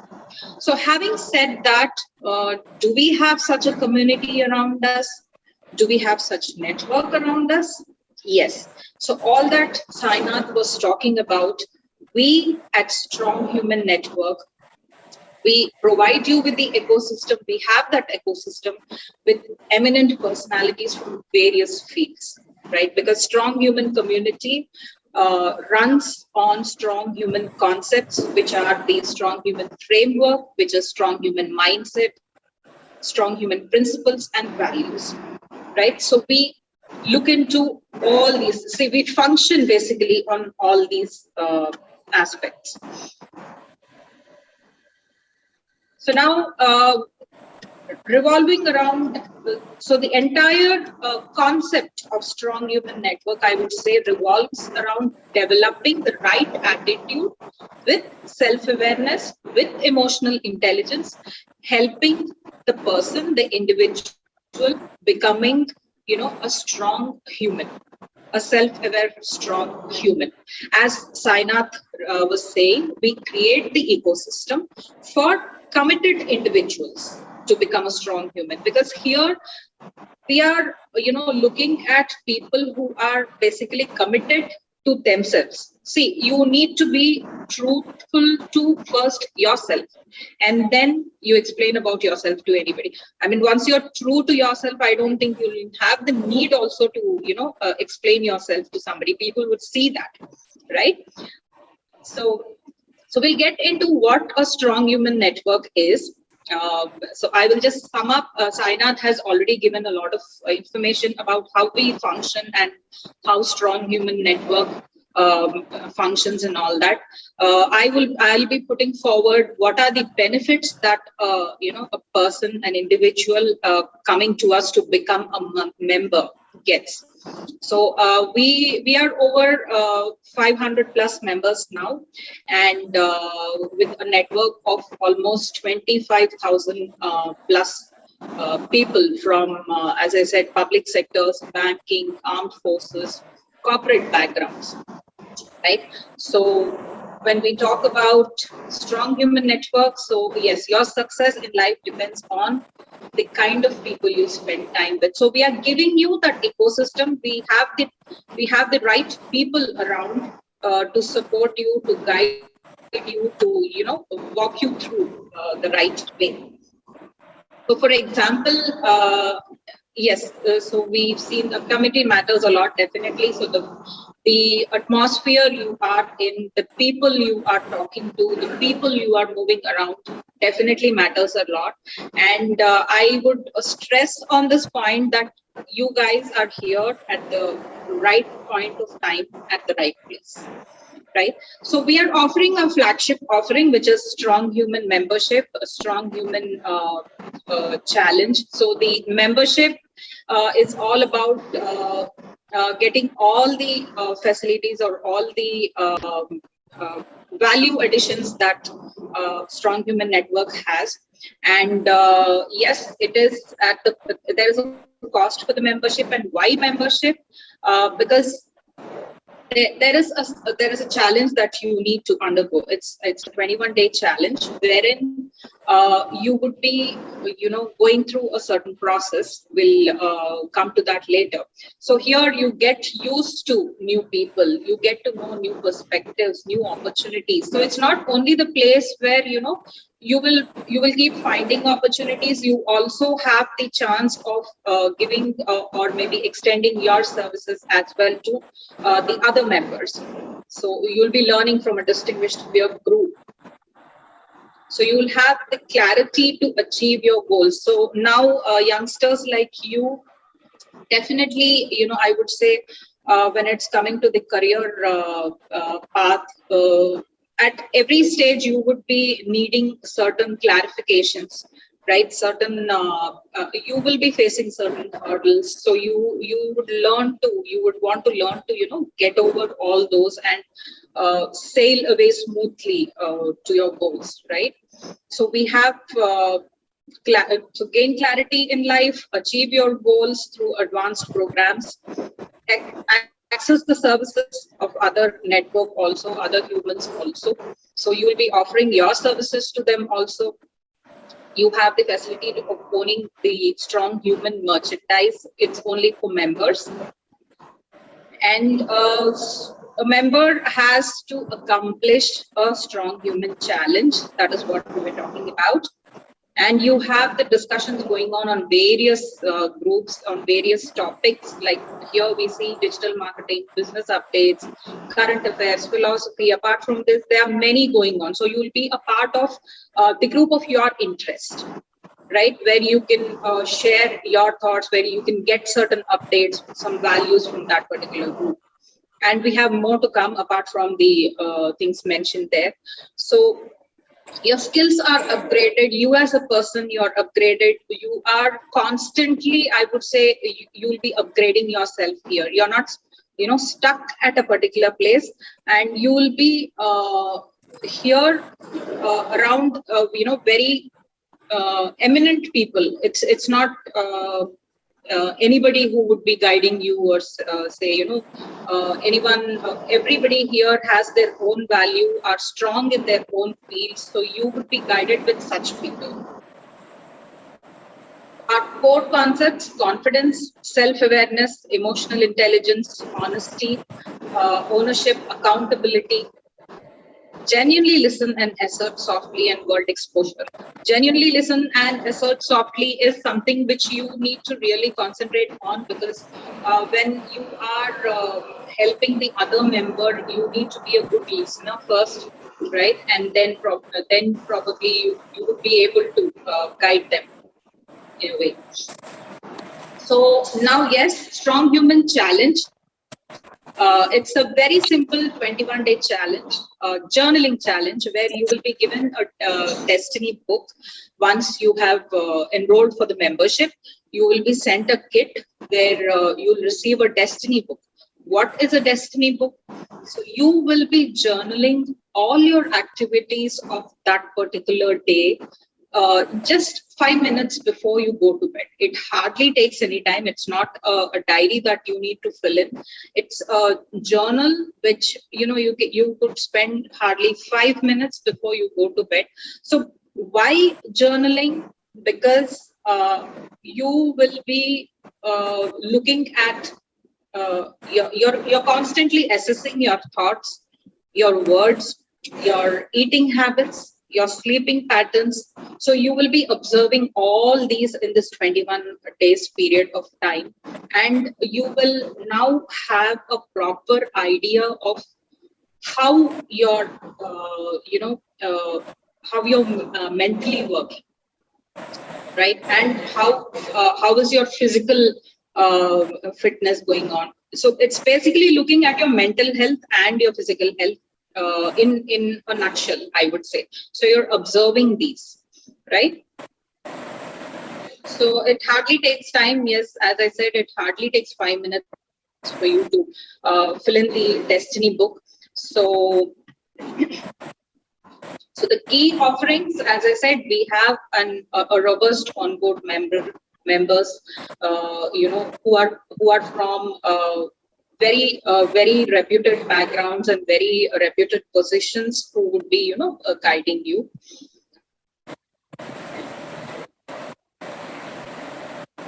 And once you enroll with us, once you are a strong human member, you will be assigned a success manager. So why a success manager? So one of the people around us, what we saw, we need an accountable partner or an accountable person. So success manager is the person who would be guiding you through the entire process, right from day one of your challenge to as long as you are the part of SHM. So in between, you might be having concerns with various, in various areas. It might be a health concern, it might be a career concern, it might be probably you may want to start up something or anything. It can be anything. So a success manager is the person who would be putting you on to the right kind of guidance, right kind of coach, or I would say right kind of personality, who will be assisting you, guiding you through your process, right?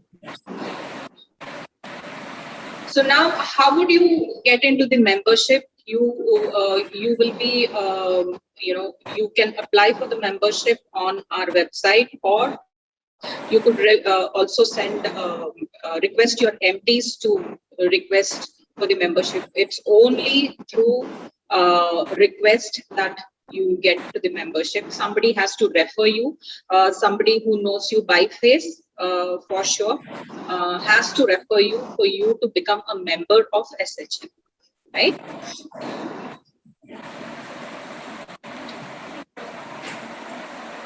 Okay, so yes, so that's about the entire package. Anybody has any doubts about it? Want to know anything more about it?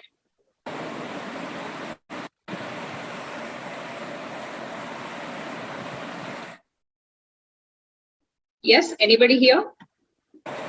Was it clear, or anybody needs more clarity on it?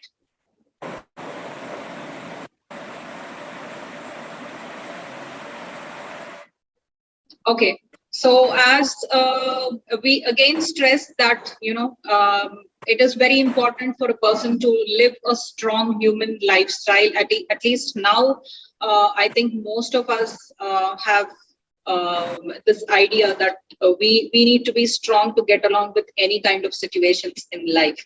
So live a strong human lifestyle, be the best version of yourself, benefit from the knowledge and wisdom of all the strong humans around you, access to professional services from the fellow members, offer your services. So we will be growing together. We'll be growing, we'll be succeeding together as a team, as a family, as a community, right? And so we have okay, our MTs are also a part of the 21-day challenge, right? So I would like to ask each one of you to express your views on how has it been for you right from the day you have started, and what is the kind of change you see in yourself after you started the challenge.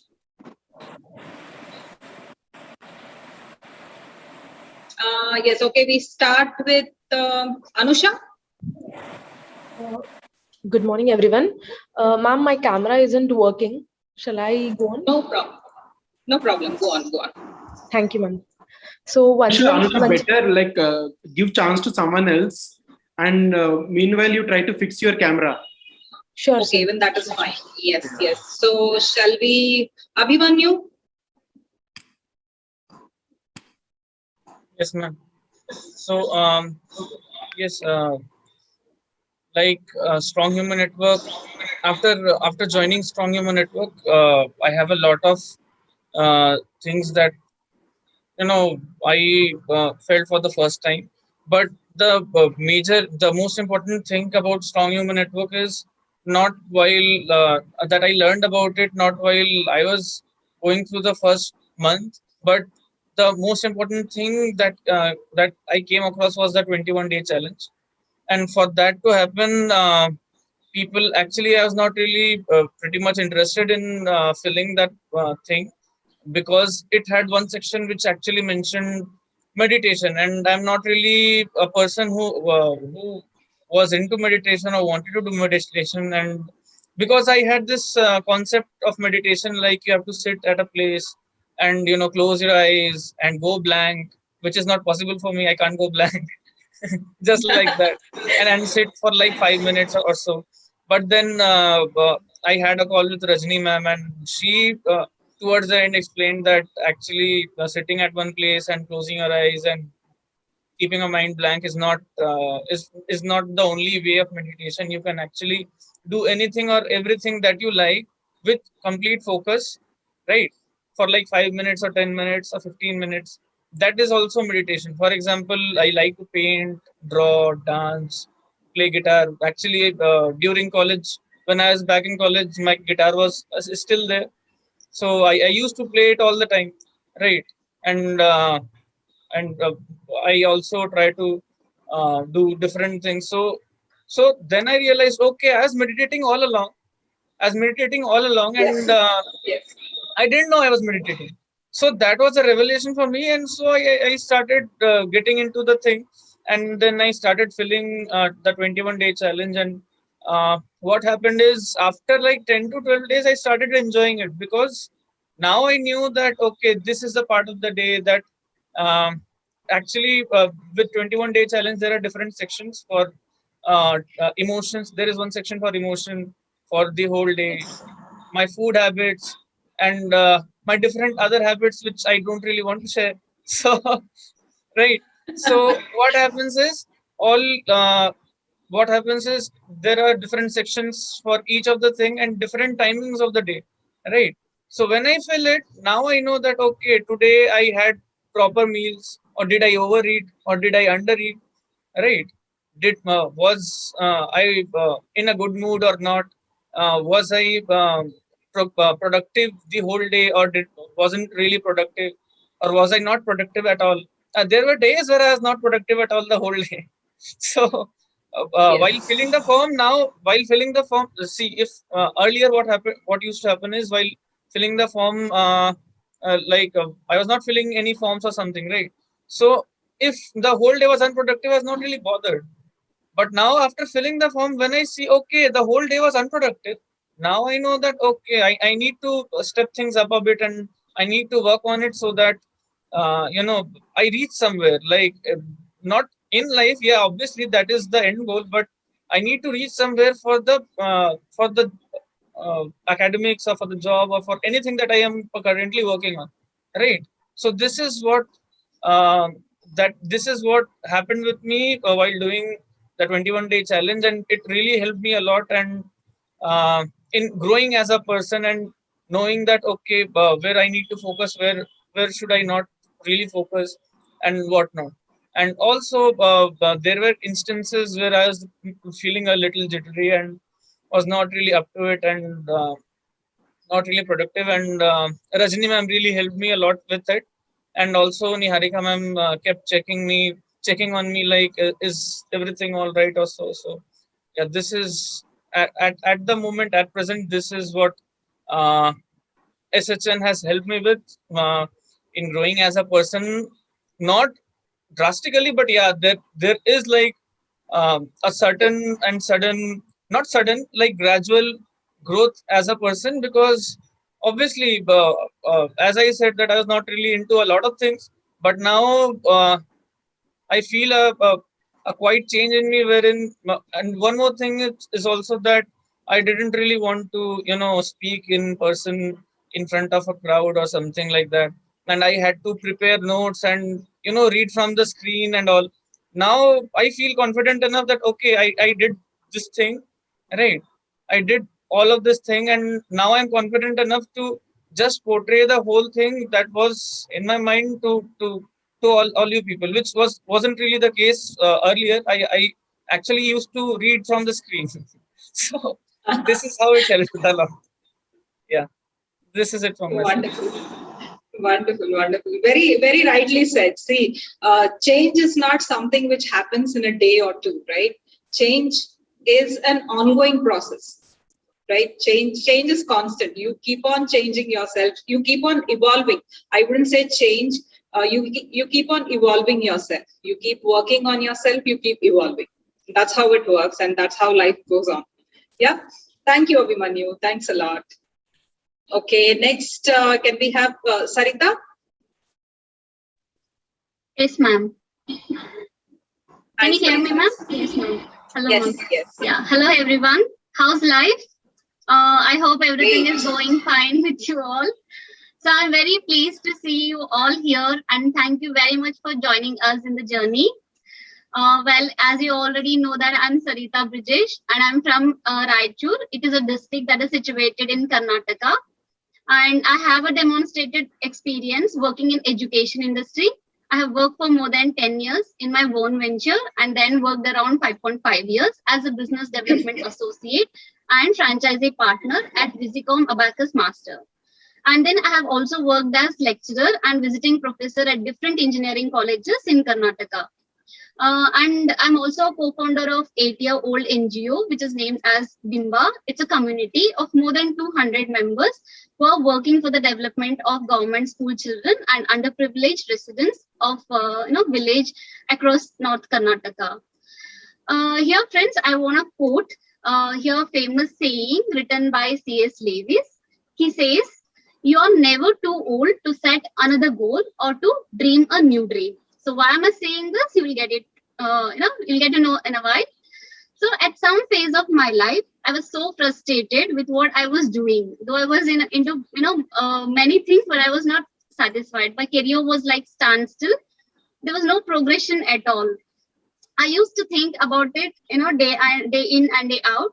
But like during such times, the circle we live in really matters a lot. Like, your friends, your family, your relatives, and what kind of environment you're in, it really matters. As already Niharika ma'am also quoted it.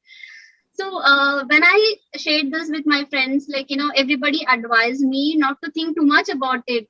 Just concentrate on your family, and your kids, what your kids are doing, how well they are studying, and what are their dreams, because you're done with your dreams now. That's not at all surprising, right? Society thinks what the need for women to dream about her career. Like she doesn't have me time there. People really don't see that it is necessary even. So that too, when my husband was earning well and is in good situation to take care of her family needs. Sorry, friends, I forgot to tell you, I'm married for 14 years now, and I'm a mother of 12-year son and a 10-year daughter. My life was fully settled in all the angles.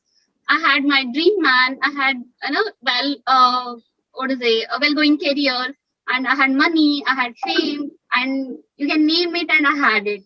But somewhere deep down in my heart, there was a cry for more. A voice in me was constantly haunting and lifting me to stand up determined and not to settle for minimum. Luckily, at the same time, I came across this code, which I just mentioned a few minutes ago, somewhere in the internet. And after many months fight that is with me and with my fears, with my insecurities, and thoughts about my responsibilities towards my family. I finally somehow figured out what I should do to make my dreams come true. So first thing was coming out of my comfort zone. I wanted to step so much of my comfort zone, out of my comfort zone, that's like a protective wall that we built, or it's been built around around me, like any other woman of your house, which never allows us to take a bold step in life.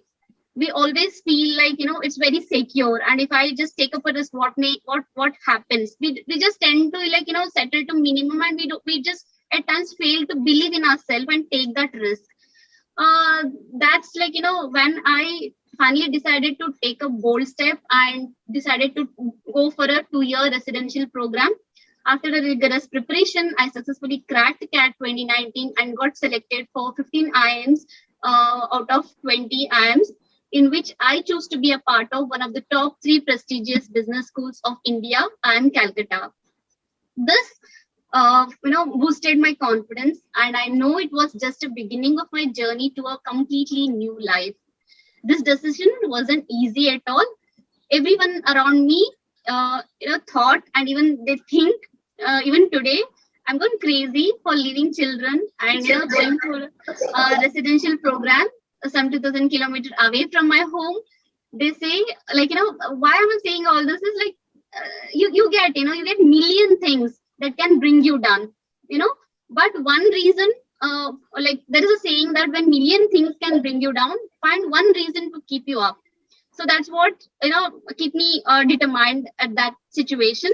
So that one reason was my dream career and confidence in my potential. I believed in myself, and I wanted to so much pursue my I just want to fulfill my dream. So when I look back and think about those days, I feel like somewhere I needed a network or a community like StrongHumanNetwork, which I was a part of this. I so wish I was part of this trustworthy community before, so that my journey would be so smoothful. Like, it's been a month now. I joined StrongHumanNetwork, and it helped me really focus on my self-awareness. It helped me become best version of myself.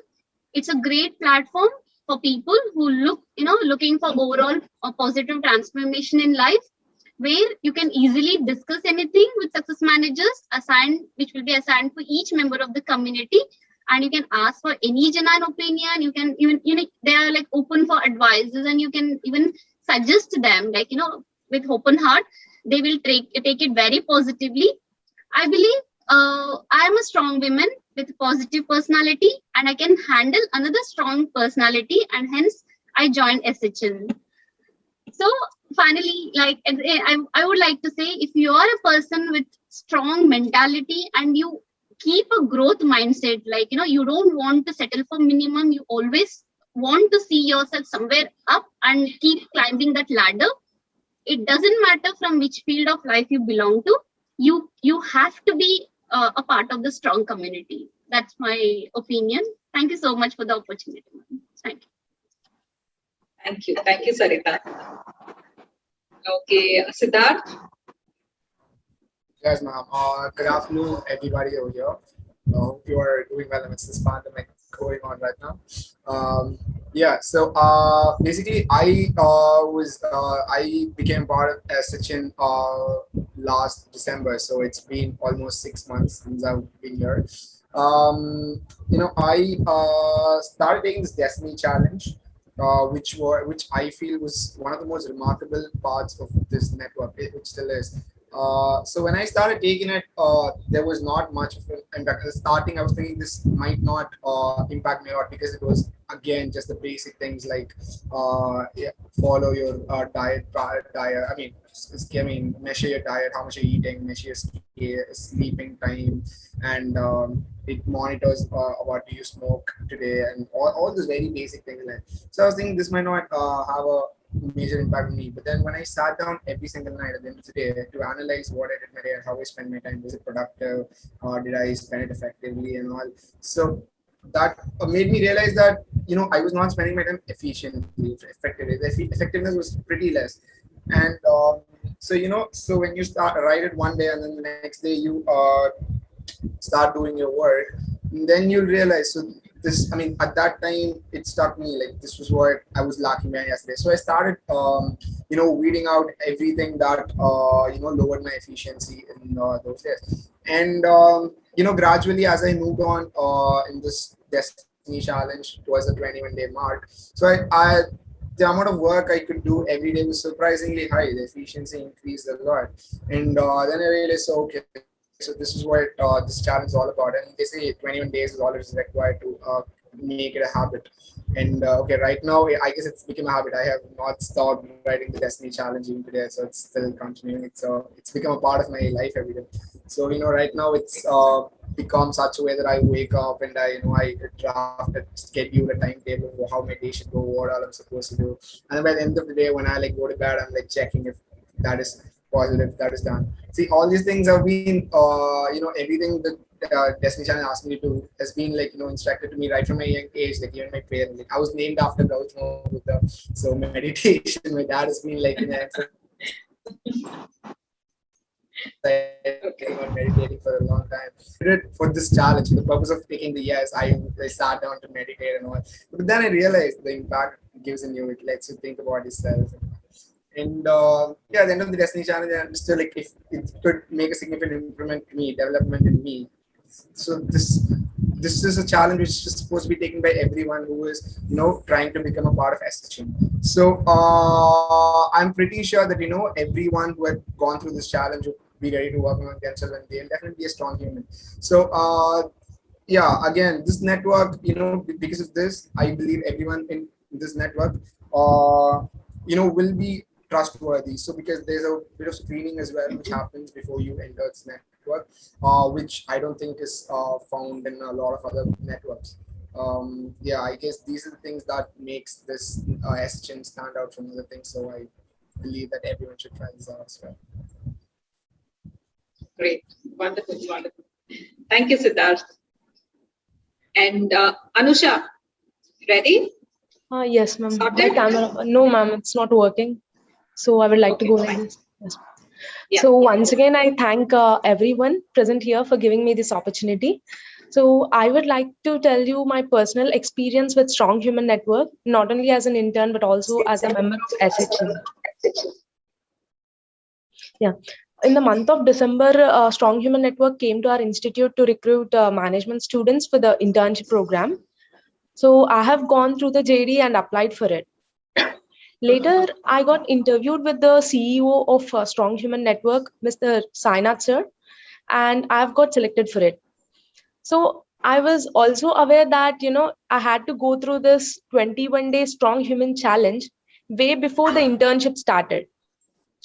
So I requested for an invite, and the very next day, I got a call from member success team, Miss Rajni ma'am. So they had called me in order to understand my profile better. And later on, I have taken the Strong Human pledge and applied for the Challenger kit.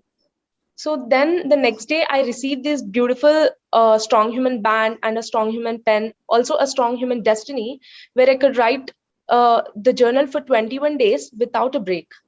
Initially, I was like, I didn't find time to fill the Strong Human Destiny, because considering all this rigorous academic schedule we go through at IIMs. However, I was offered a dedicated relationship manager from the member success team of SHN. So she used to follow up on me and motivated me on filling the Destiny journal. After a few days, I got habituated, and I used to set an alarm daily at 11 p.m. to write my Strong Human Destiny. At last, I have finished my 21-day challenge, and then I understood why we had to go through this process. So it actually helped me to introspect myself. As I used to observe my actions, thought patterns, and emotions that I go through in a day, and used to observe all my food habits that I used to have. And so it was actually pretty interesting to see writing about how your day went and what you did and didn't. It's all about learning how to write and pen down your emotions. So you can organize your thoughts and introspect on why you are reacting to a given situation in a particular way, and then propose solutions to yourself. It's almost like a form of therapy. And so I highly recommend everyone present here today to take the Strong Human Challenge and be a part of Strong Human Network and experience it yourself. Thank you. Thank you, Anusha. Thanks a lot. Sainath and Rajni, you have something to add up?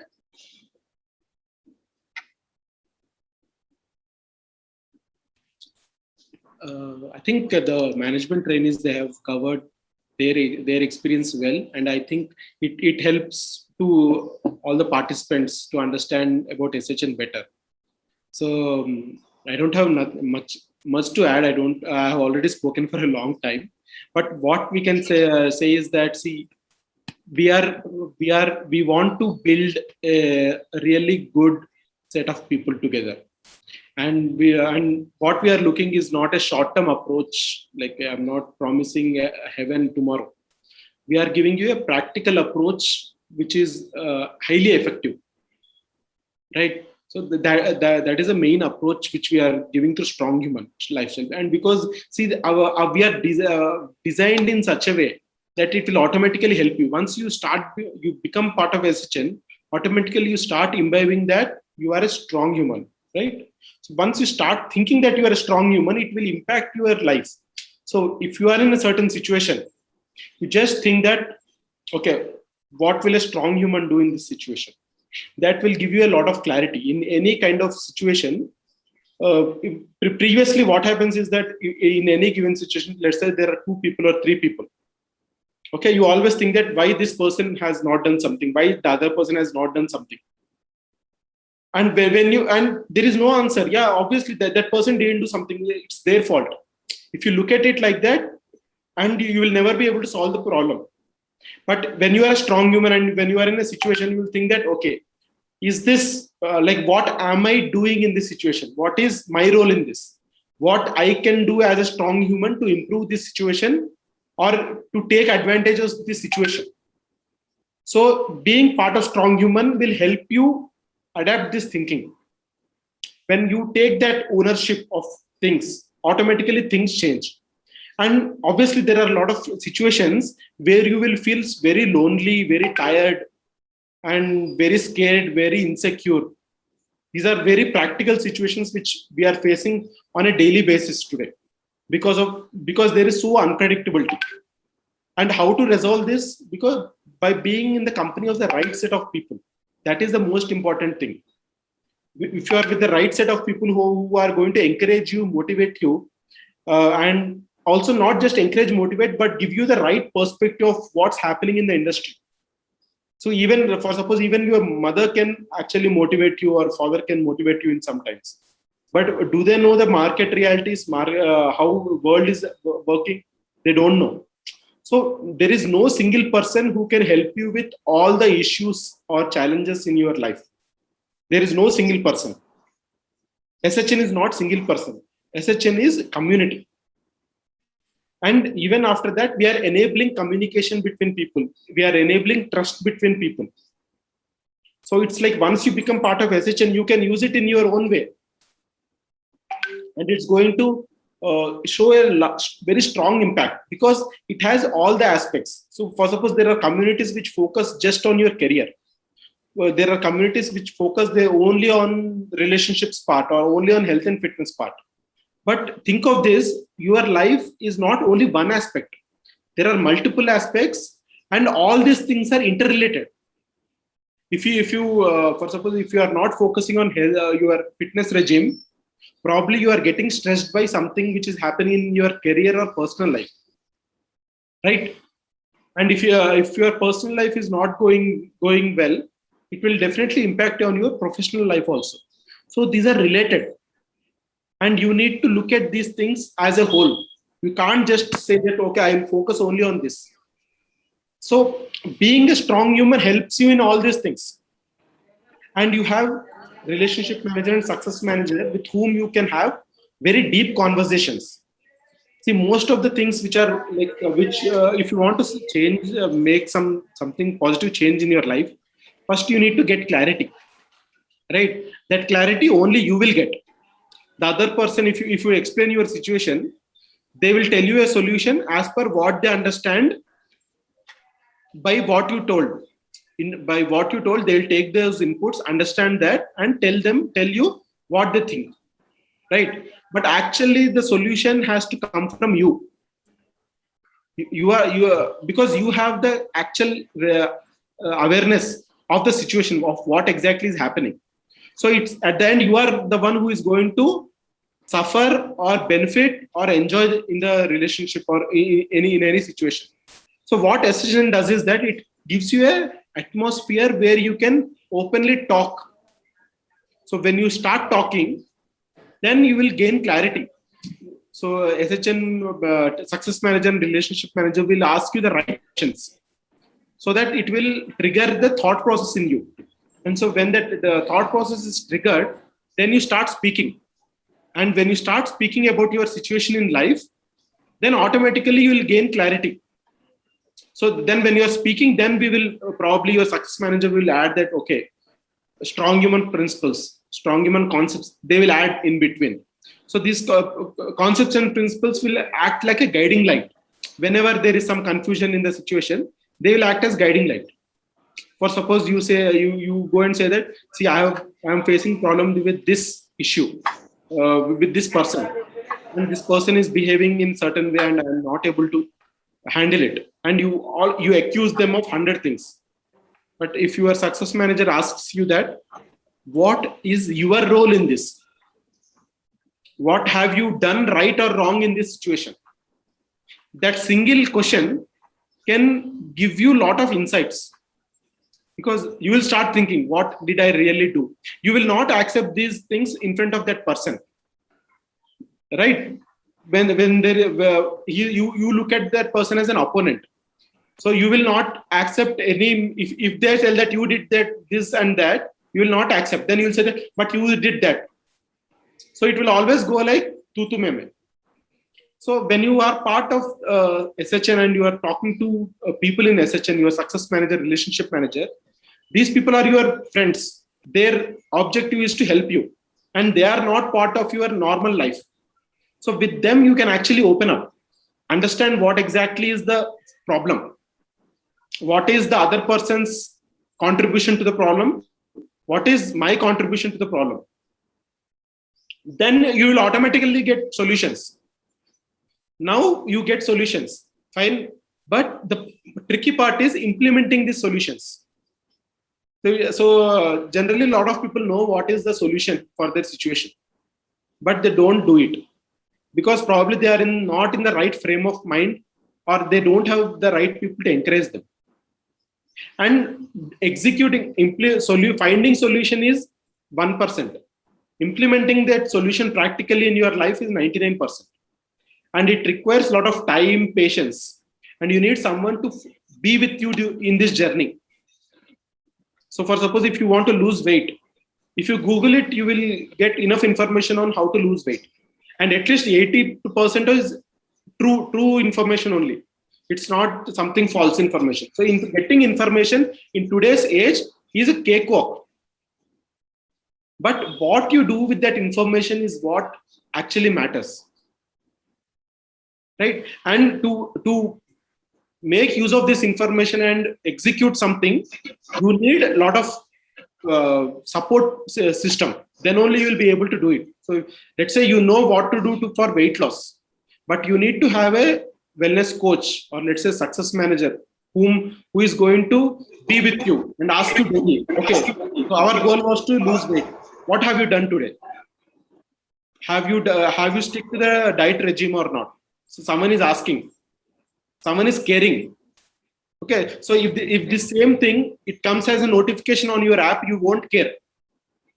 But if a real person is actually calling you and asking, you will feel accountable that, okay, this person is actually taking care. So you will also feel like, yes, I need to do it. Maybe one day you will postpone, 2 days you will postpone. But when the person is actually taking interest in your success, then you will only feel that, oh, now I have to do. And then you will start doing it. And then you will achieve results. So that's the process which we are helping you. Let it be career, relationships, health and fitness. We have a 360 degrees approach. And we have people, we have high quality people to help you, even in your career. We have very experienced people who have seen the industry who can help you guide in your career. And we also have these discussion groups which will keep you up to date with what are the market happenings. That is very important to succeed in career. Yeah, this is a 360 degrees approach, and I think that, and so it's like open to everyone, and at the same time not open to everyone.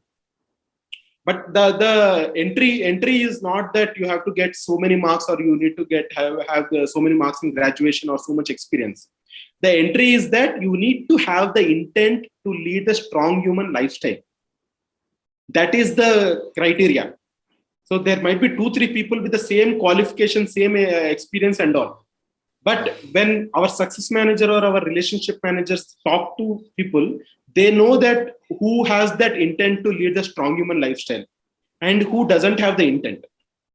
And we invite people, only people who have that intent to lead the strong human lifestyle. And that way we are bringing the right people into the community and creating the right atmosphere and being with you as you succeed in your life. Yeah. So again, I once again thank Niharika for giving me this opportunity to speak. Niharika, over to you now. Yes, Sainath. So now we get on to the panel. We have wonderful speakers here to speak today. So I would like to introduce them a little in detail. Rajni has given a small introduction. So yes, Niharika, panel is not, like, I think guest speakers are not available now. Yeah, I know. Okay. So do you want me to introduce them in detail? Yes. I actually it will be helpful. Yeah. Yes. So yes. So we have Mrs. Raina Khatri Tandon, who is founder of Right to Rise, human rights social activist and a POSH enabler. She is from edX Harvard, US. She is a brand evangelist with Cox & Kings. She was and Fuji Electric Japanese company. Thrive Global Mentoring India Ambassador and a Global Goodwill Ambassador. She is associated with around 22 NGOs in Mumbai and 2 in Chennai, 1 in Hyderabad and 1 in Delhi. Global Women Economic Forum and All Ladies League chapter head for women in coaching, training and mentoring, Western region, India, Maharastra. So she has many awards to her credits, out of which I think the recent ones are Hastakshar Influential Inspiring Women Leader Award of 2018 and Aesthetics National Women Progressive Award of 2018. She's a Nari Shakti Award winner as well. Founder of Empowering Lives, Passion to Professioning Young Minds, and RKT Foundation. She also coaches on gender sensitization and equality and justice for women, children, and all genders. Next we have is Mrs. Karuna Ahuja. She's founder of Rome Consulting, people advisory organization. She is a global HRpreneur with over 17 years of experience in corporate and entrepreneurial experience. She has been in senior leadership roles. She is also a career and leadership coach for mid and senior levels. So she's got a vast corporate experience and clients in diverse industries and cultures. She's a mentor of change with Niti Aayog, Government of India, and also an industry expert with Skill Council for people with disability. She has recently won award from Women Economic Forum and Women Innovators for contribution in the field of HR. So she would be addressing on how to be successful entrepreneur and how to start in the pandemic. Next, we'll listen to Mrs. Mehjabeen Sajid. She's a head business HR, Viztar International. Lead Global Trainers Academy as a project leader, a platform to empower freelance trainers. She's a state president of Workplace Council, Maharastra. A multi-industry experienced professional with more than 18 years of hybrid career growth from retail operations to head business HR. She has been exemplary in providing business HR support across 11 verticals, including in her current role with Viztar International Private Limited. She has strong acumen of talent acquisition and has extremely strong networking skills, which help her explore opportunities that bring talent to contribute to the bottom line. She has strong administrative skills, works on uncompromising principles. Mehjabeen has keen interest in learning about new industries and role of HR in the organizations. She'll be addressing on skills and assets required to manage the changing trends as of now. And next, we'll be having Mr. Rajesh Gangwani, executive coach, trainer, speaker, branding and communication consultant with 27 years plus rich experience in brand communication with many renowned organizations in his list like J. Walter Thompson India, its leading advertising agency. So he was part of Global WPP Network and now known as Wunderman Thompson. He was a managing partner of the company's flagship Mumbai office. He has been a trusted partner to some of the leading Indian and multinational companies in the country, including Hindustan Unilever, Godrej, ITC, Tata, Bank of Baroda, HPCL, Madura Fashion, Lifestyle, Aditya, it's an Aditya Birla Group, Landmark Group, Reliance, Nike, Levi's, Johnson & Johnson, and many more in the list. So his unique training approach leverages the power of storytelling and creativity to deliver an engaging and transformative experience to the participants. So he focuses on leadership development, personal effectiveness skills, creative problem solving, communication effectiveness, emotional intelligence, behavioral and interpersonal skills. So he would be addressing on the skills required in the current corporate world. So this is a bit about all the speakers of the summit. Yes, over to you, Sainath. That's about our speakers. Yeah, I think we are done. So I think this is it. Probably if any participants have any questions or something we can address, or yeah, I think we can close it now. Sure. Yes, Dr. Kishan, Nikhil, any questions? Tara? Nothing from my side. Okay, Nikhil. Yeah, thank you. All right. Okay. So, fine. Thanks for being with us. It was great to have you all here. And thank you all once again for making it such a wonderful experience. So we'll be meeting you all again in a much more informative career summit very soon. Thank you. Thank you, everybody. Yeah, thank you. Thank you, everyone. Thank you. Be strong, and I'm hoping to see you all as part of SHL. Thank you.